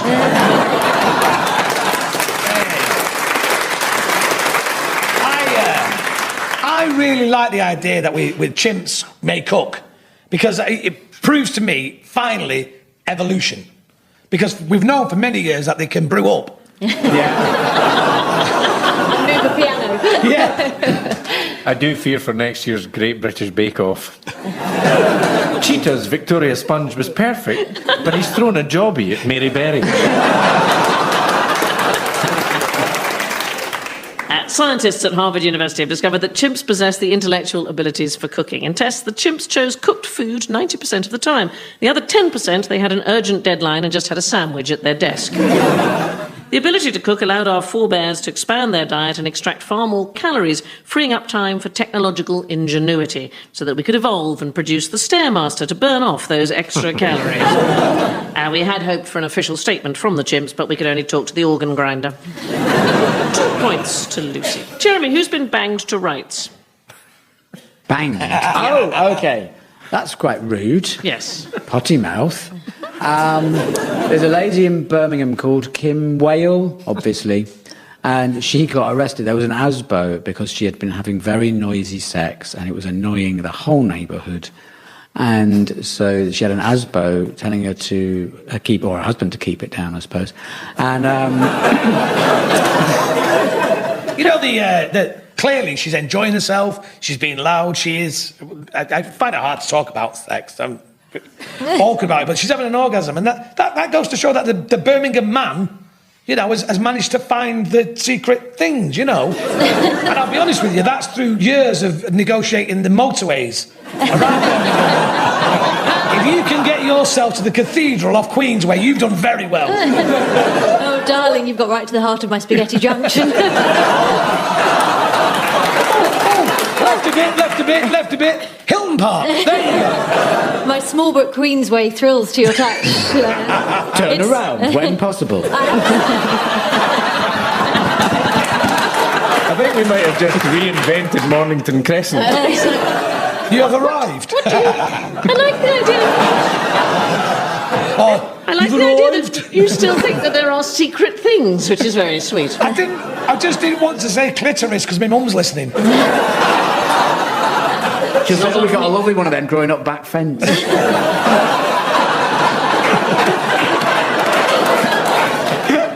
Back to this woman. I felt sorry for this poor woman because I am in a similar situation. My neighbours complain about the moaning. From my husband and I, it's mainly me just saying, no, it's never going to happen. And I'm going, oh. Well, a previous neighbour of Miss Whale said that living... Is that really her name? She's called Gemma Whale. I don't know what her boyfriend's called. Wayne Grunts. I've no idea. Our neighbours thought Aileen was called Aileen. Making the bins. A previous neighbour of Miss Whale said that living next door to her was a nightmare, adding, there were men going in and out of her flat all the time. We complained to the police, social services and the council. You think, well, that's probably who all those men were. You know what the judge needed to do to put a stop to it was just order her to get married. I once got into trouble after the neighbours complained about the moaning and groaning, and I promised we'd stop listening to quote unquote. And, actually, the judge was fantastic summing up. I'm satisfied that during the course of the early hours of 29th of January 2015 at around 5 a.m, the defendant was guilty of screaming and shouting whilst having sex at a level of noise which caused nuisance or annoyance to a neighbour in what has been described as the worst example of dirty talk ever. That is a fantastic thing. I would have loved it if he'd said at that point we were summing up, I'm satisfied, and she shouted, well, at least somebody was. I think you should be as loud as you want when you have sex. It is the quickest way to get the children to leave home.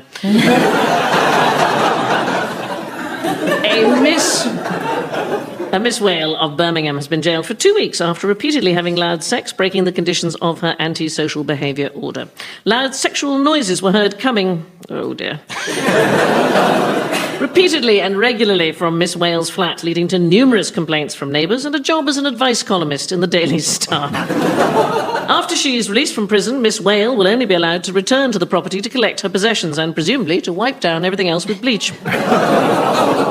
Pushed you too far. A witness testified that at 5 a.m. on January the 29th, Gemma started screaming and shouting whilst having sex, and this lasted 10 minutes. Bloody hell, no stamina, these young people. 2 points to Jeremy. Before we reveal the final scores, has anybody got a cutting that they would like to share? I got mine. I brought mine in from the Wilmslow Guardian. Police are on the hunt for a mugger. He was serious, but they described him thus. He was of muscular build with chiselled features, brown eyes and perfect teeth. Sounds like quite the catch. This is sent in by James Bryce of Cambridge, and it's a headline in the Telegraph. Yvette Cooper turns on Labour leadership rivals. Anne Newbury of the Wirral has sent this in from the Radio Times. Channel 4, 2:55. Grayson Perry's dream house. Following the artist as he designs and oversees the building of a secular chapel in tribute to Essex women that can be rented for holidays by the public. Let's take a look at the final score. Fred and Justin have got 12 points, but this week's winners are Lucy and Jeremy with 13.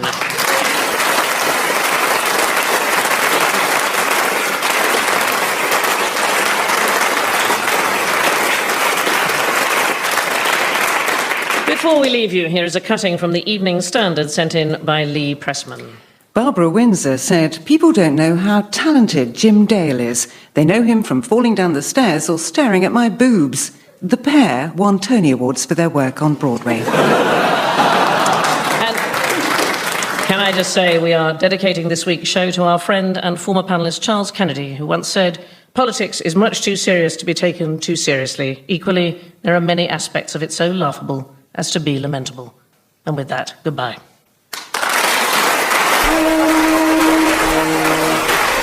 Taking part in the news quiz was Justin Morehouse, Lucy Peter and Jeremy Hardy. In the chair was Sandi Toksvig and the news was read by me, Corrie Caulfield. The chair's script was written by Benjamin Partridge, Lucy Clark and Simon Littlefield, with additional material by Dan Kiss and Max Davis. The producer was Lindsay Banner, and it was a BBC radio comedy production.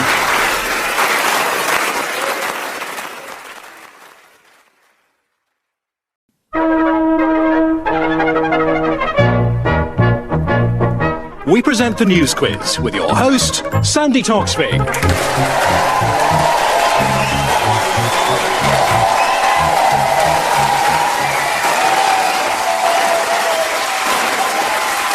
Hello and welcome to the news quiz. We start with a cutting from Screen International read by Neil Sleet. Ewan McGregor was in Edinburgh to present his most recent film, in which he plays Lucifer and Jesus. "It's so beautifully written," McGregor said, "and in some of the scenes I got to play with myself." And that's something I enjoy. And our thanks to Mark David Jacobs for sending that in. Now let's meet the teams. Will you welcome first, on my right, Francis Wheen and Andy Hamilton.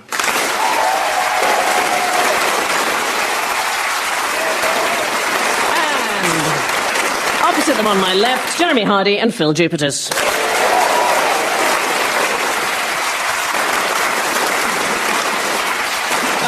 Before we start, I do feel there's a bit of an elephant in the room, so I should probably acknowledge that in fact... How dare you! It's Phil's birthday! So we got you a cake. Here's the thing. We're not allowed to light the candles because of the sprinkler system, and we're not allowed to sing Happy Birthday because we couldn't get clearance on the song. So... Happy birthday. That's as exciting as I can make it, really. Thank you. Oh, Sandi Toksvig. How nice. Could you mind blowing it out? Because it's radio. Yeah, sure, absolutely. Yeah. Oh, it's a flame. Yeah. Oh, you got one of them ones that lights up again, doll. Classic satire. How you doing, Jupiters? I'm very well indeed. I wrote a poem, so I'll do it. This is called Rhymes Up. I sat to pen a tribute to a sassy, classy gal. I thought it would be easy, she's so individual. But staring here before blank page, the panic mounts alongside rage, 'cause nothing rhymes with Toksvig. Soon departing pal, now you may well be saying, why don't you just use Sandi? Her first name rhymes with many words, deployment would be handy. Simplicity does not appeal, this poet's ego will not yield, 'cause nothing rhymes with Toksvig for my modus operandi. So ruefully I have to make up phrases that will fit. Pure logic takes a backseat, beside my pride it sits. Crowbarring language, that's no fun. Square peg, round hole, and where's the gun? 'Cause nothing rhymes with Toksvig. Reputation lies in bits. A balding urban mammal might have to wear a fox wig.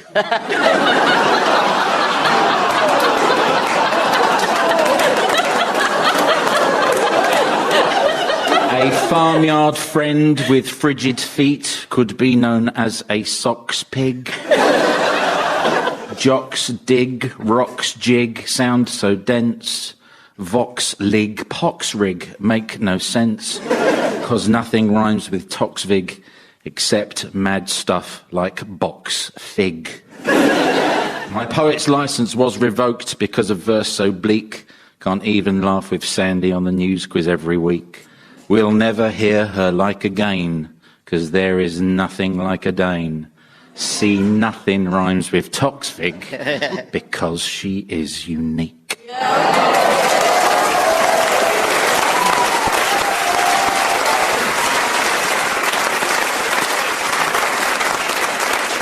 Well, I think it puts the bar of chocolate Jeremy gave me into the shade.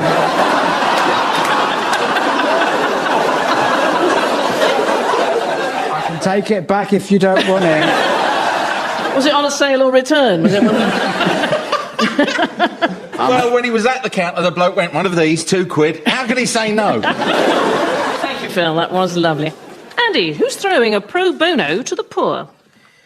Well, as this is a question about Michael Gove, I intend to begin every sentence of my answer with the word however. Because he's been given strictures against that. However, did Michael Gove become Justice Secretary?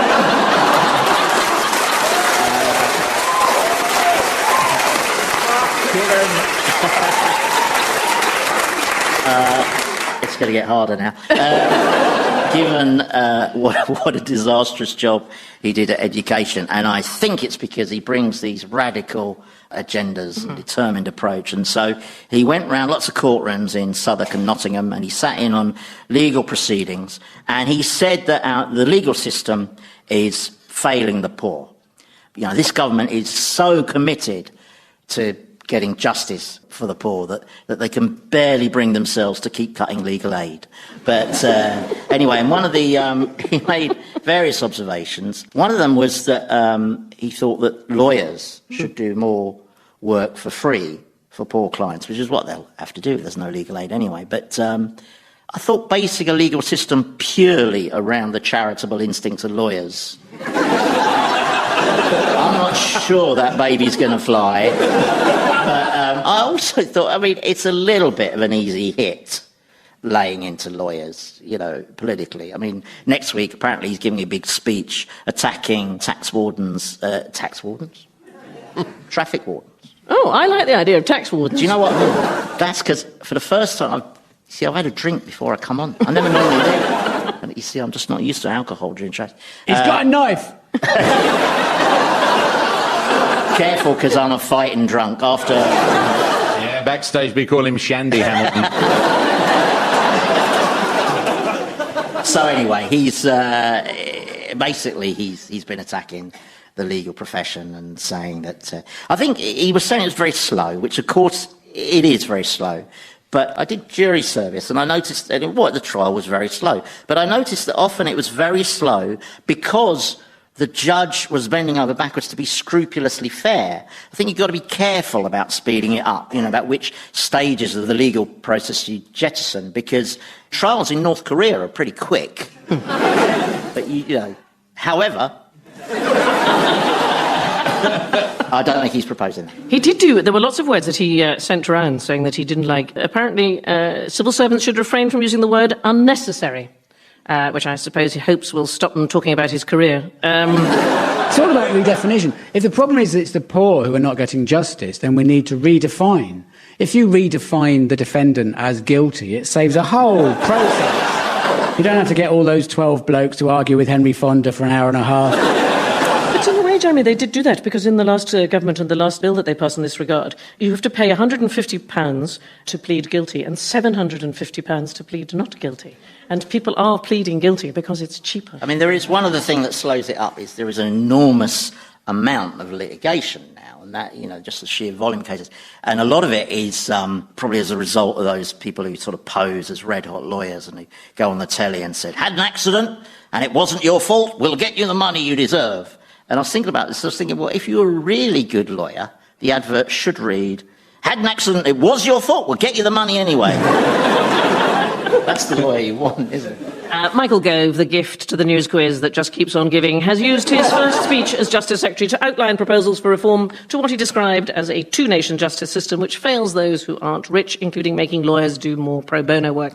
Lord Gove, who has no legal experience of any kind apart from 2 day trips to Southwark Crown Court, outlined plans such as the use of IT, saving money by scrapping juries and asking the stenographer what she thought instead. 2 points to Andy. Jeremy, who's got no truck with Italian immigration control? What do you care? You're leaving.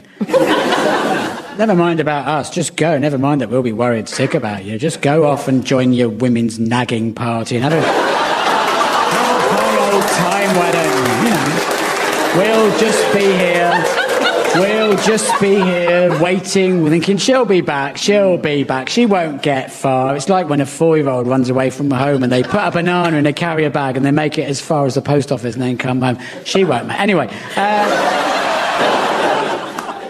David Cameron, who has pronounced the situation in Calais unacceptable, which is a word. Fair enough. But he said it's not Britain and France should not point the finger at each other. They should get together and blame the eye-ties. It's Italy's fault. Because if you go to Italy, it's full of foreigners. Do you know what? The whole place is swarming with Italians. You know, it's unbelievable. They get everywhere. You could be in downtown Sorrento. Honestly, when you're in Sorrento, I felt like a foreigner in my own holiday destination. What they do is they pluck the desperate drowning people out of the sea and they don't fingerprint them. You know, perhaps because their hands are all wet and they think, well, that would be a waste of time. But instead of documenting them like our glorious leader wants them to, all they do, they get them out of the sea, they put them on a boat, they pump water out of their lungs and they feed them and dry them with a towel. I mean, they learnt nothing from Mussolini, these people. So what they need to do is document them. That's what you got to do with people who are terrified, who left a war zone and traumatised and are too scared to even have their papers with them or give their name. And they'll say something and write that and fingerprint them, because that's always useful. You can never do with too many fingerprints. Finger painting they could do with them. And so because of the Italians getting these people out at the sea, there are delays. No. Our truck drivers are being delayed and terrified by starving people trying to jump into the back of their lorries and then being taken off again. Our lorry drivers are being minorly inconvenienced. So I love It's an outrage. I love this because they kept showing, didn't they, endless photographs we had of British lorries stuck. And what I love about this story, despite the fact that it involves French workers and Italian immigration officers and migrants from all over the world, it's a really British story because it's essentially about a traffic jam. And all it really needs is, I don't know, somebody's dad releasing a statement that they should have taken a detour on the A258. And I just think it's the most... What's great is when the French do something, they just burn some sheep in the middle of the road and turn something upside down, whereas here people go, Kyah. I mean, you know... That's definitely why the refugees, because all these people living in the jungle at Calais, this encampment, they're described by Cameron and people over here as being desperate to get to Britain and have got to be rebuffed. But actually, they're desperate to get out of France, most specifically. There were a couple of them interviewed this week on the BBC, and they said, yeah, we want to get out of France. Why? Because the language, you can't learn French. Oh, we work to rule, which is you do what you're supposed to do. I mean, that's our idea of industrial action, is doing your job properly in the normal way. When the Prime Minister criticised the Italians, that must be the first time that a country has been attacked purely because of its geographical position, isn't it? I mean, basically, he was accusing Italy of being irresponsibly near to North Africa. The French are so much better at striking than we are, aren't they? It seems very organised and they seem very cross. We get, I don't know, one man with a loud hailer and a high-vis vest who keeps forgetting what we want and when we want it. The Deputy Mayor of Calais came out with a great quote. He said, the British hold the town of Calais in contempt. And he thought he just doesn't understand British xenophobia at all. We despise entire nations. We don't single out coastal towns.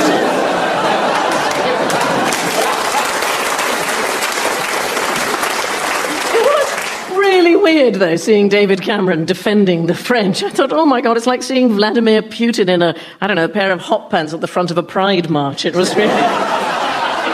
Well, you've got a feel for the Italians in this, though, because whenever anything goes wrong over there, you can imagine them all looking round to a big Berlusconi-shaped hole, going, hey, where's the guy gone we used to blame for everything? David Cameron called on Italy to provide better documentation of migrants after a French ferry worker strike led to thousands of asylum seekers attempting to board held-up British-bound lorries. There was chaos in Calais as a result of the strikes, which happen every summer. It's the French equivalent of Wimbledon, except that with a strike, a Frenchman is more likely to reach the second week. It took extraordinary restraint for Cameron not to lay blame for the situation squarely on the striking French. They're striking and they're French. They were right in the middle of the Venn diagram of people that posh Britons like to blame for this stuff. Desperate to attack someone else, he blamed the Italians for poor border checking before lashing out at the puppets from the Dolmeo adverts. Cameron said he was willing to invest in further fencing at the Calais port, although none of the cabinet were clear how extra sword fighting was going to help. 2 points to Jeremy. Phil, why has an argument been iron brewing this week with Buckingham Palace? Oh, she's got to do up Buckingham Palace. They've got to move out. There's the thought. Where's the Queen? Oh, you see her now. She's on Airbnb. Where are we going to go? We need somewhere central.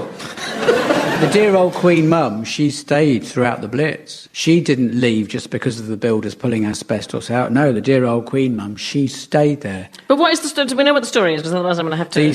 well, I know. Yeah, do you know? Good. Go on, Jim. It's my birthday present. He's going to answer this one. OK, some palace spokesman... not Crystal Palace, Buckingham Palace. Some palace spokesman said that the jocks were going to withhold the money which is due from the Queen's Crown estates in Scotland, which would be the profits, which would be 2 million. And then Nicola Sturgeon said, no, we won't. We'll give it to her. That's fine. She can have that. And it's like she was in the room. I know. For listeners in Scotland, that was your accent, in case you were confused. Of course, Her Royal Majesty can have her £2 million for having asbestos removed from Prince Philip's mind.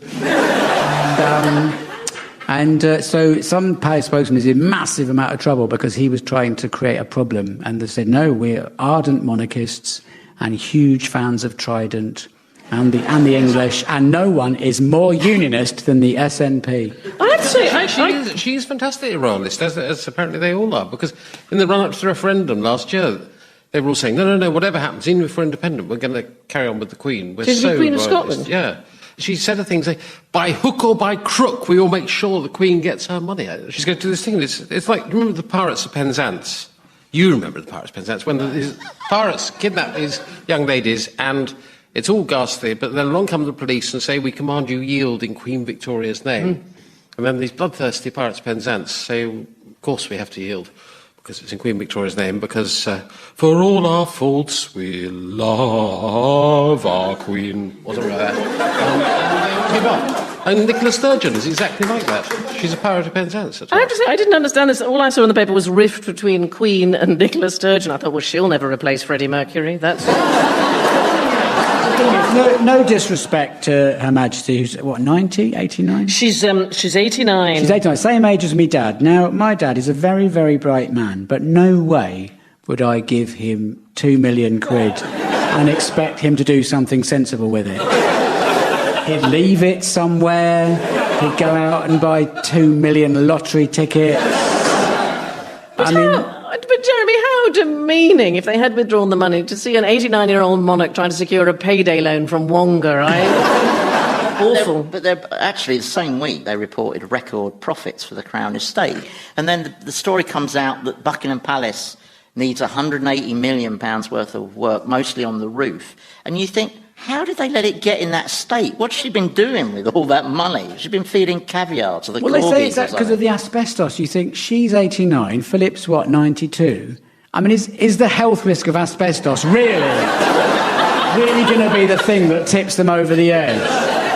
The last person on the roof was Brian May, wasn't it? Went up with a hammer, maybe. You could have had a look for him, yeah. Anybody see the Queen where she's been recently? Yes, she's been back to see her ancestors, I think. Yes. In Germany, visiting family. She's been seeing the family. Where I noticed that the glossy magazines... See, maybe it's because I'm a post-war child, I've always got that lurking distrust of Germans, and I noticed that the glossy magazines are calling her Die Queen. But how do we know that's not pronounced Die Queen? But did you see the wonderful painting she was given? I did. She was given a painting of herself riding a blue horse. And with a picture of her father, but she had to say, is that meant to be my father? Well, what I liked is and they said, yeah, the president said yes. She said, doesn't look like him. She was rather rude about it. The painter said... She's 89, she can say what she likes. Yeah, but the painter said, the pony is royal blue for a royal horse. That's the joke. And I thought, there's your classic German wit there. But she must have upset the woman who painted the picture. She was quite rude about it. Mind you, what's the worst thing that could happen if you piss off a German painter?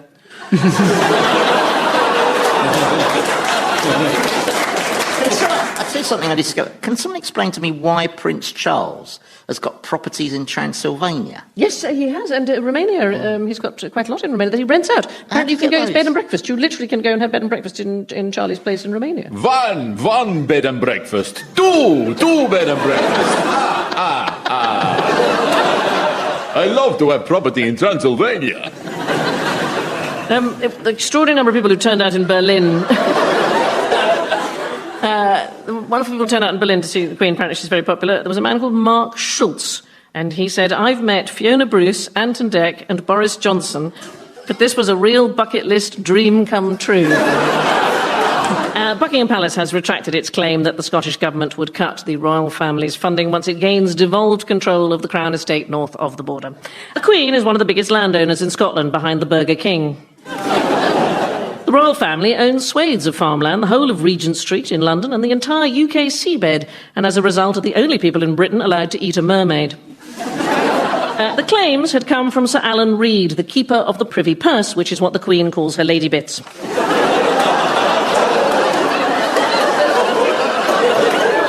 You're already halfway out the door, you are, aren't you?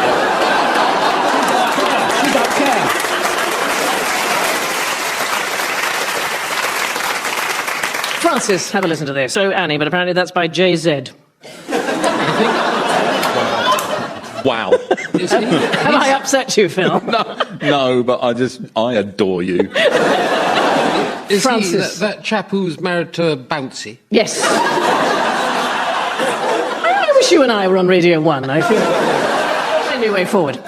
Francis, why do we have a poor definition for children? Oh, well, this is the most astonishing story of the week. Ian Duncan Smith is a Machiavellian genius.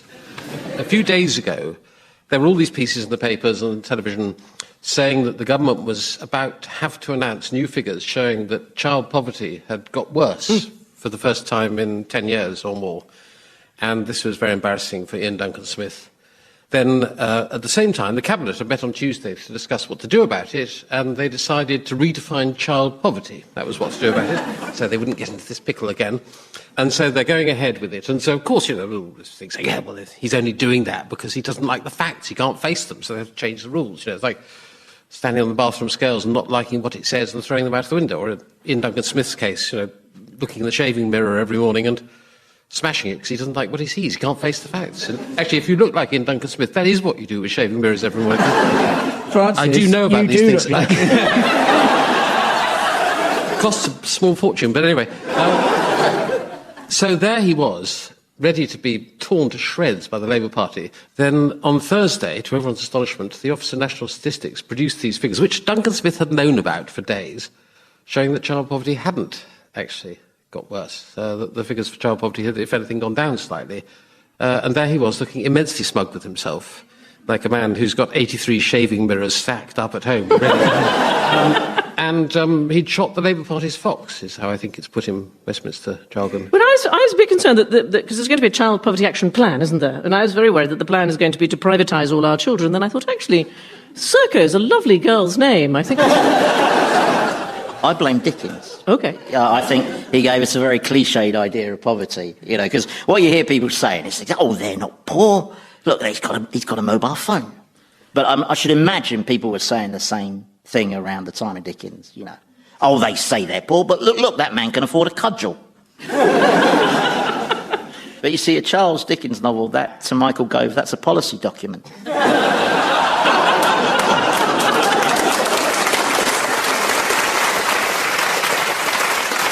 David Cameron is considering changing the measurement of child poverty in advance of the release of the below-average income statistics, which show 2.3 million children in the UK officially living in poverty. The current definition of child poverty is based on whether a child lives in a household with an income of less than 60% of the national average, or one full of Victorian urchins telling you to consider yourself part of the furniture.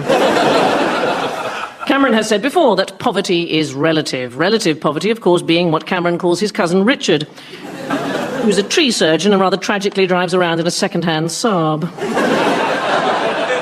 the end of round one, the scores are Jeremy and Phil have got 4 points, but in the lead already are Francis and Andy with 5.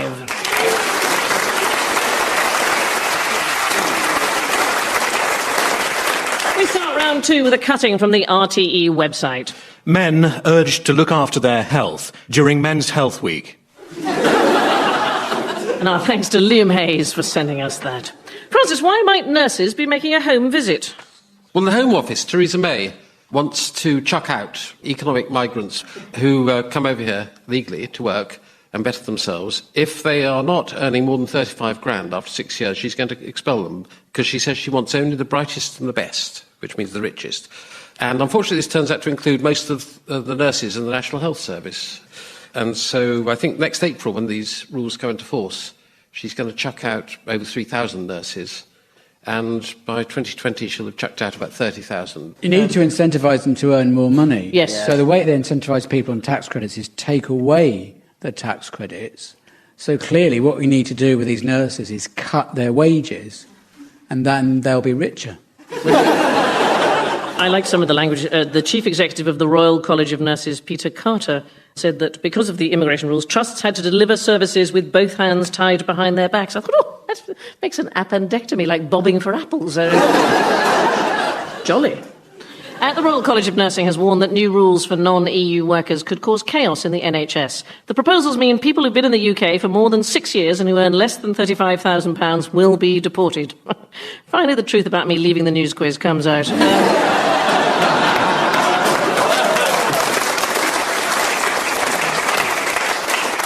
Research shows if nurses are deported, we would have to spend £20 million to recruit over 3,000 nurses, or alternatively, one giant one. Shadow Home Secretary Yvette Cooper accused the government of delivering the worst of all worlds, briefly forgetting about Oak Furniture World off the A39. I do think we relied too much on foreign nurses. You can do an enema on your own with a turkey baster and a can-do attitude, so...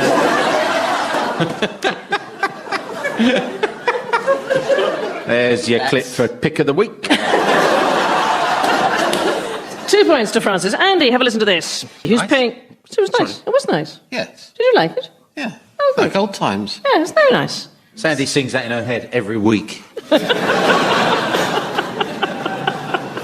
Andy, who's paying the price for not living life in the fast lane? Right, this is someone who was fined, I believe it's the first time, for hogging the middle lane. It just feels a bit harsh to me. I mean, people stay in the middle lane on motorways. It's basically finding somebody for Englishness, isn't it? You stay in the middle lane because you want the quiet life. I mean, and often staying in the middle lane and maintaining a constant speed is much safer, especially if you've had a few drinks. That's just a joke, by the way. I don't want any official BBC apology because of that. So anyway, he's been fined, and yeah, I think it's a bit harsh. Did you see the footage of this? The guy as they got him. No. He was just basically doing about 50 on a motorway in the middle lane. Just all these people behind him, this kind of snaking along. And the thing is, you feel guilty going down the inside. Do you know the only vehicle allowed to undertake on a motorway, that legally allowed to undertake on a motorway? My Jeep. It's a hearse. And a hearse is legally allowed. My Jeep is black.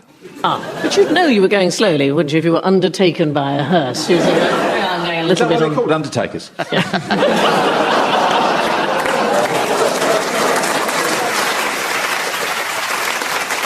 In what is believed to be the first case of its kind, Ian Stevens, a painter and decorator from Wigan, has been convicted of careless driving for hogging the middle motorway lane. Ian Stevens is a 42-year-old granddad of 3. Well, that's what happens when you're bad at pulling out at the right time.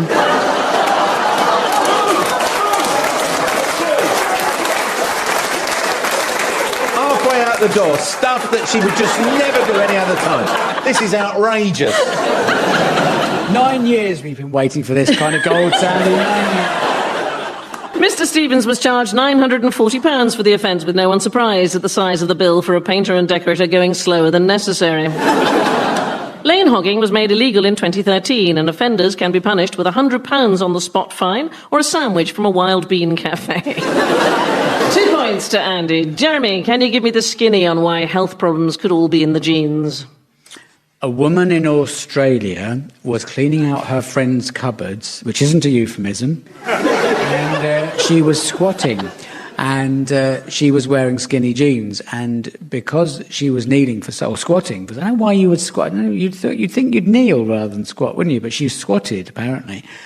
When she was walking home, she got a terrible pain in her legs and collapsed, and it took like hours for anyone to find her because no one lives in Australia. It's the size of Mars and has a population the size of the Tesco Express on Streatham Hill. And so no one lives there, so it takes hours to be found. And if you are found, you can be made Prime Minister on the spot because they have such a skill shortage. But she, her legs all swole up, she was rushed to hospital and they had to cut her out of her jeans, which isn't surprising because lots of skinny jeans people would have to be cut out of. But then whether jeans are skinny or not rather depends on your physique. Now, for example, Philip here, were Philip wearing Oxford bags circa 1936, they would be skinny on him. Yeah. I mean, I was once cut out of a changing room, so that gives you the kind of scale we're talking about. Can I just say there was we got a sort of slightly extra cutting, but there was the most fantastic tweet from St John's Ambulance, a warning about the health risks involved with skinny jeans. Skinny jeans have been branded a health hazard. Remove your jeans immediately if you feel any swelling or throbbing. Well done, St John's. It's one person in the entire world has ever had this happen to them while wearing skinny jeans. And it's in a neurological magazine, purely because it's such a rare case and it's just a curiosity they put in. Yeah. And then it turns up over here on the front pages as, "Watch out, Kate, it's official. Skinny jeans are dangerous. Skinny jeans will ruin your life," and this sort of thing. When I say Kate Moss or the Kate who's married to Prince William or any old Kate who wears skinny jeans, so they can print pictures of all these glamorous celebs in skinny jeans. And the NHS put out a very good thing about it, saying, "We don't think there's any cause for alarm. We don't think this will be getting front page coverage if it had been a similar piece about someone wearing a cagoule." To be fair, I once was in extreme pain caused by a pair of jeans, but that was just because I was a bit clumsy with a zip. I mean, do they not feel pain in Australia? I mean, because she couldn't walk for 4 days was the story I read. You know, pain is this very useful thing. It's our body's way of telling us when we're doing something stupid. If you've got a personal trainer, they'll say that it's good that you're in pain. Well, clearly it's not. All that feel the burn, all that, you should be in pain. No. Pain, tiredness and lethargy and apathy are nature's way of telling you to stop and relax. Yeah. And they are the 4 dwarves not in the story. A health warning has been issued on skinny jeans after an Australian woman was hospitalised when her tight trousers caused her to suffer a nerve blockage known as compartment syndrome. Ill effects of too tight trousers can include cutting off circulation to the feet, muscle damage in the calves, and being mistaken for half of Jedward. Skinny jeans can seriously damage muscles and nerves, and in the case of Russell Brand, have been known to cut off all sense of perspective. At 2 points to Jeremy. Phil, which death gave life to a British institution? Yeah, is it the plague? It is. It the Black Death? It right, is. So what happened was the Black Death killed a lot of people, and what happened was, because the population was smaller, there were less people to fill the workforce. Black Death saw the death of feudalism. Because your serfs and your vassals and your villains and your Lannisters and your orcs, hobbits, could all. The Lord would say, "Right, come on, back here. I need you slaving again, so I can smash you about a bit." And they go, "No." Right. And he's got no one to take. There's no one to fill their place as vassals anymore. They could move around. There were more mobile workforce, and there was more sort of leisure time. Everyone was working. So? Everyone had more money. So pubs. Yes. Pubs started after the Black Death. Obviously, the dance teams were a bit depleted. I like the idea of darts maybe beginning as a game to determine who best could lance boils from a distance. Weirdly, the Black Death once got me into terrible trouble. I stayed in a terrible hotel in Weymouth, and I was asked to write about it. And I wrote that historically Weymouth is the place that the Black Death entered Britain, and I wasn't the least bit surprised. I got banned by the town council from ever coming to Weymouth again, and I've not dared go back. So there's a whole plague section on TripAdvisor. Is there? It wasn't just pubs, was it? It was leisure. Yeah. It meant that working people had disposable income because it also created football, which until the plague had been like 70 aside and had been unmanageable. And when it was reduced to 11 aside. Andy, I don't want to step on your toes, son, but you launching at the football stuff. How long have you been doing this show with her? Well, football? She loves football. Seriously, come on, man. She loves football. It's just this intellectual thing. That's just for Radio 4 purposes. Seriously, she's down Millwall every week. Yeah. I see it now. What they do is they throw her over the fencing at the opposing fans. She was at Cheltenham Ladies College with Vinnie Jones, and she taught him how to speak nicely. She did. I tell you what, will you take me to football? I should go, Andy. Will you I said take I'd me? do that, didn't I? Yeah. You could take her to polo. She wouldn't know. So the answer is that people were better off because of the Black Death because they were they dead. Could demand higher wages. It creates a shortage of labour. Yeah. Yeah, that makes sense. You imagine the first bloke going into the first pub, walking in there. Right, Dave, dead in here tonight. Ironically, one of the best ways to get a glimpse into what life was like in the 1300s is to spend an evening at a Yeats's wine lodge. Or Basingstoke. Are you touring at the minute? Down there, I'm in the clear. Are you looking for a Weymouth-style band? According to Robert Toombs, Professor of History at Cambridge University, the Black Death led to less competition for work, higher living standards and more free time, which gave rise to the pub as we know it today. While pubs became popular, pub quizzes were very infrequent, as it took monks years to create a single picture round.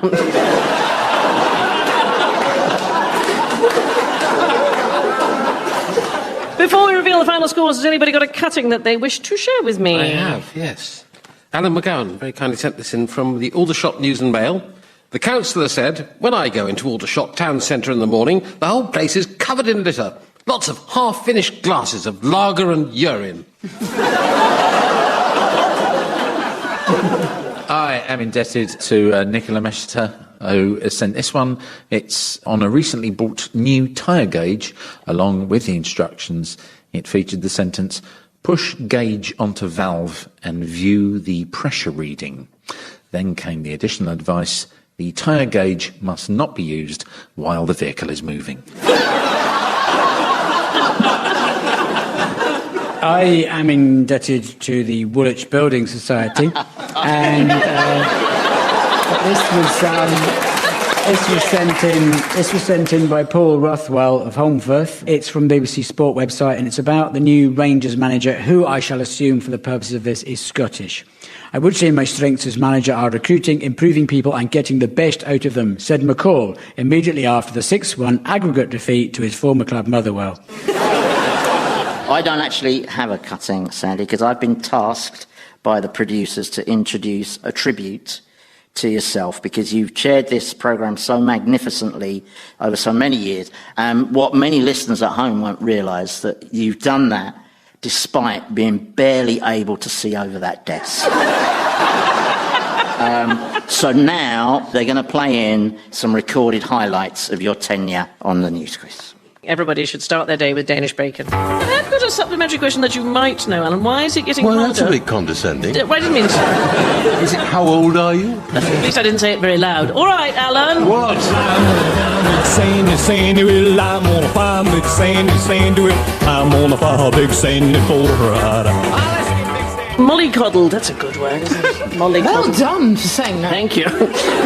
It looked awfully big as I went towards it.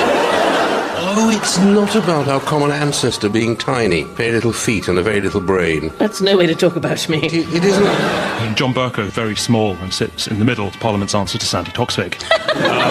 Sandy has been suspended for biting the producer's knees. Andy. Oh, here we go. Blah, blah, blah, football, blah. Talk about the Scottish football team. No, on the grounds that we No. don't care. I think it's all been very inspiring. My personal best in the 100 metres is very nearly 50 metres at the minute. Start round 2 with a notice on the side of a packet of Nivea for men. We don't need it. 24-hour moisturiser. Applied twice a day. I don't know what Donaldson thinks. You like a glass of wine. What do you think of it, Peter? Is this... Hello. I hate it when I wake the newsreader during the programme. David, who hasn't been forking out for anything that isn't French? Some guy. Yes. Yes, some guy. 2 points Some to David. key. Let's just crack through this, shall we? Sorry, I was thinking. I knew it was a new look. I'm on the farm, big Sandy, Sandy. I'm on the farm, big Sandy for a ride. I sort of blame the BBC, really. I mean, 30 years ago, they came up with this idea of convening 5 socially disparate ignoramuses in a basement, and this is where we still are. It's like the world's most dysfunctional family. Jeremy, you have to stop because I'm going to die. This is genuinely the strangest news quiz. 6 years I've sat in this chair, I've never bloody won.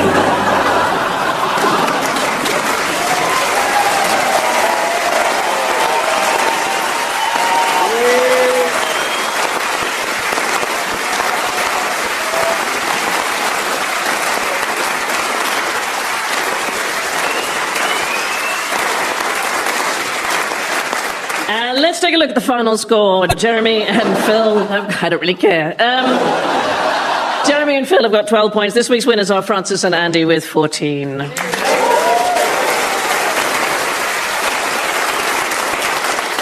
Before we leave you, here is a cutting from a Times article about Danish sperm donors.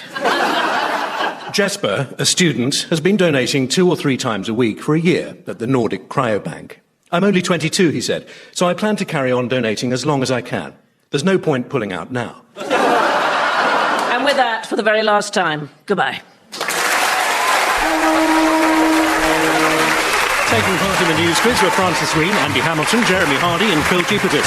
In the chair was Sandi Toksvig, and the news was read by me, Neil Sleet. The chair's script was written by Andy Walton, Benjamin Partridge and Gabby Hutchinson Crouch, with additional material by James Bentis and Max Davis. The producer was Lindsay Fenner, and it was a BBC radio comedy production.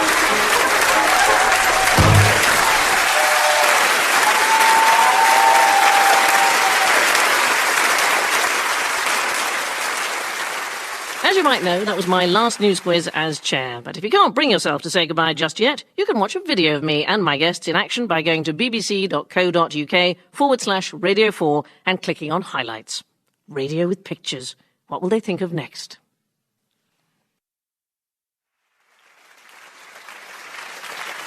How you doing, Jupiter?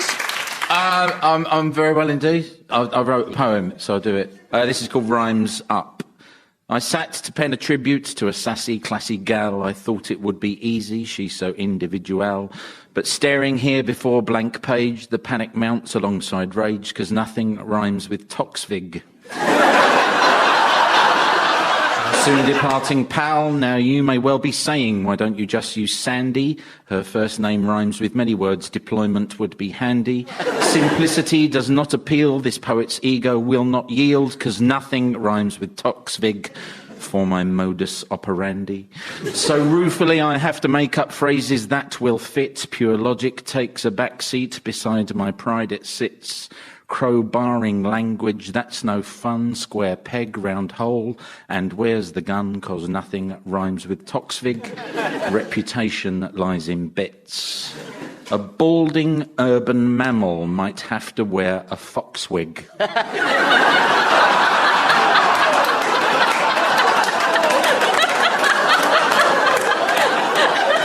A farmyard friend with frigid feet could be known as a socks pig. Jocks dig, rocks jig, sound so dense. Vox lig, pox rig, make no sense. 'Cause nothing rhymes with Toksvig except mad stuff like box fig. My poet's license was revoked because of verse so bleak. Can't even laugh with Sandi on the news quiz every week. We'll never hear her like again, 'cause there is nothing like a Dane. See, nothing rhymes with Toksvig, because she is unique.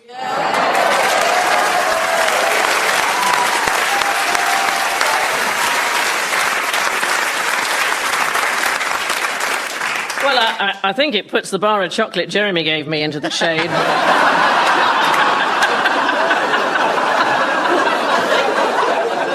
Take it back if you don't want it.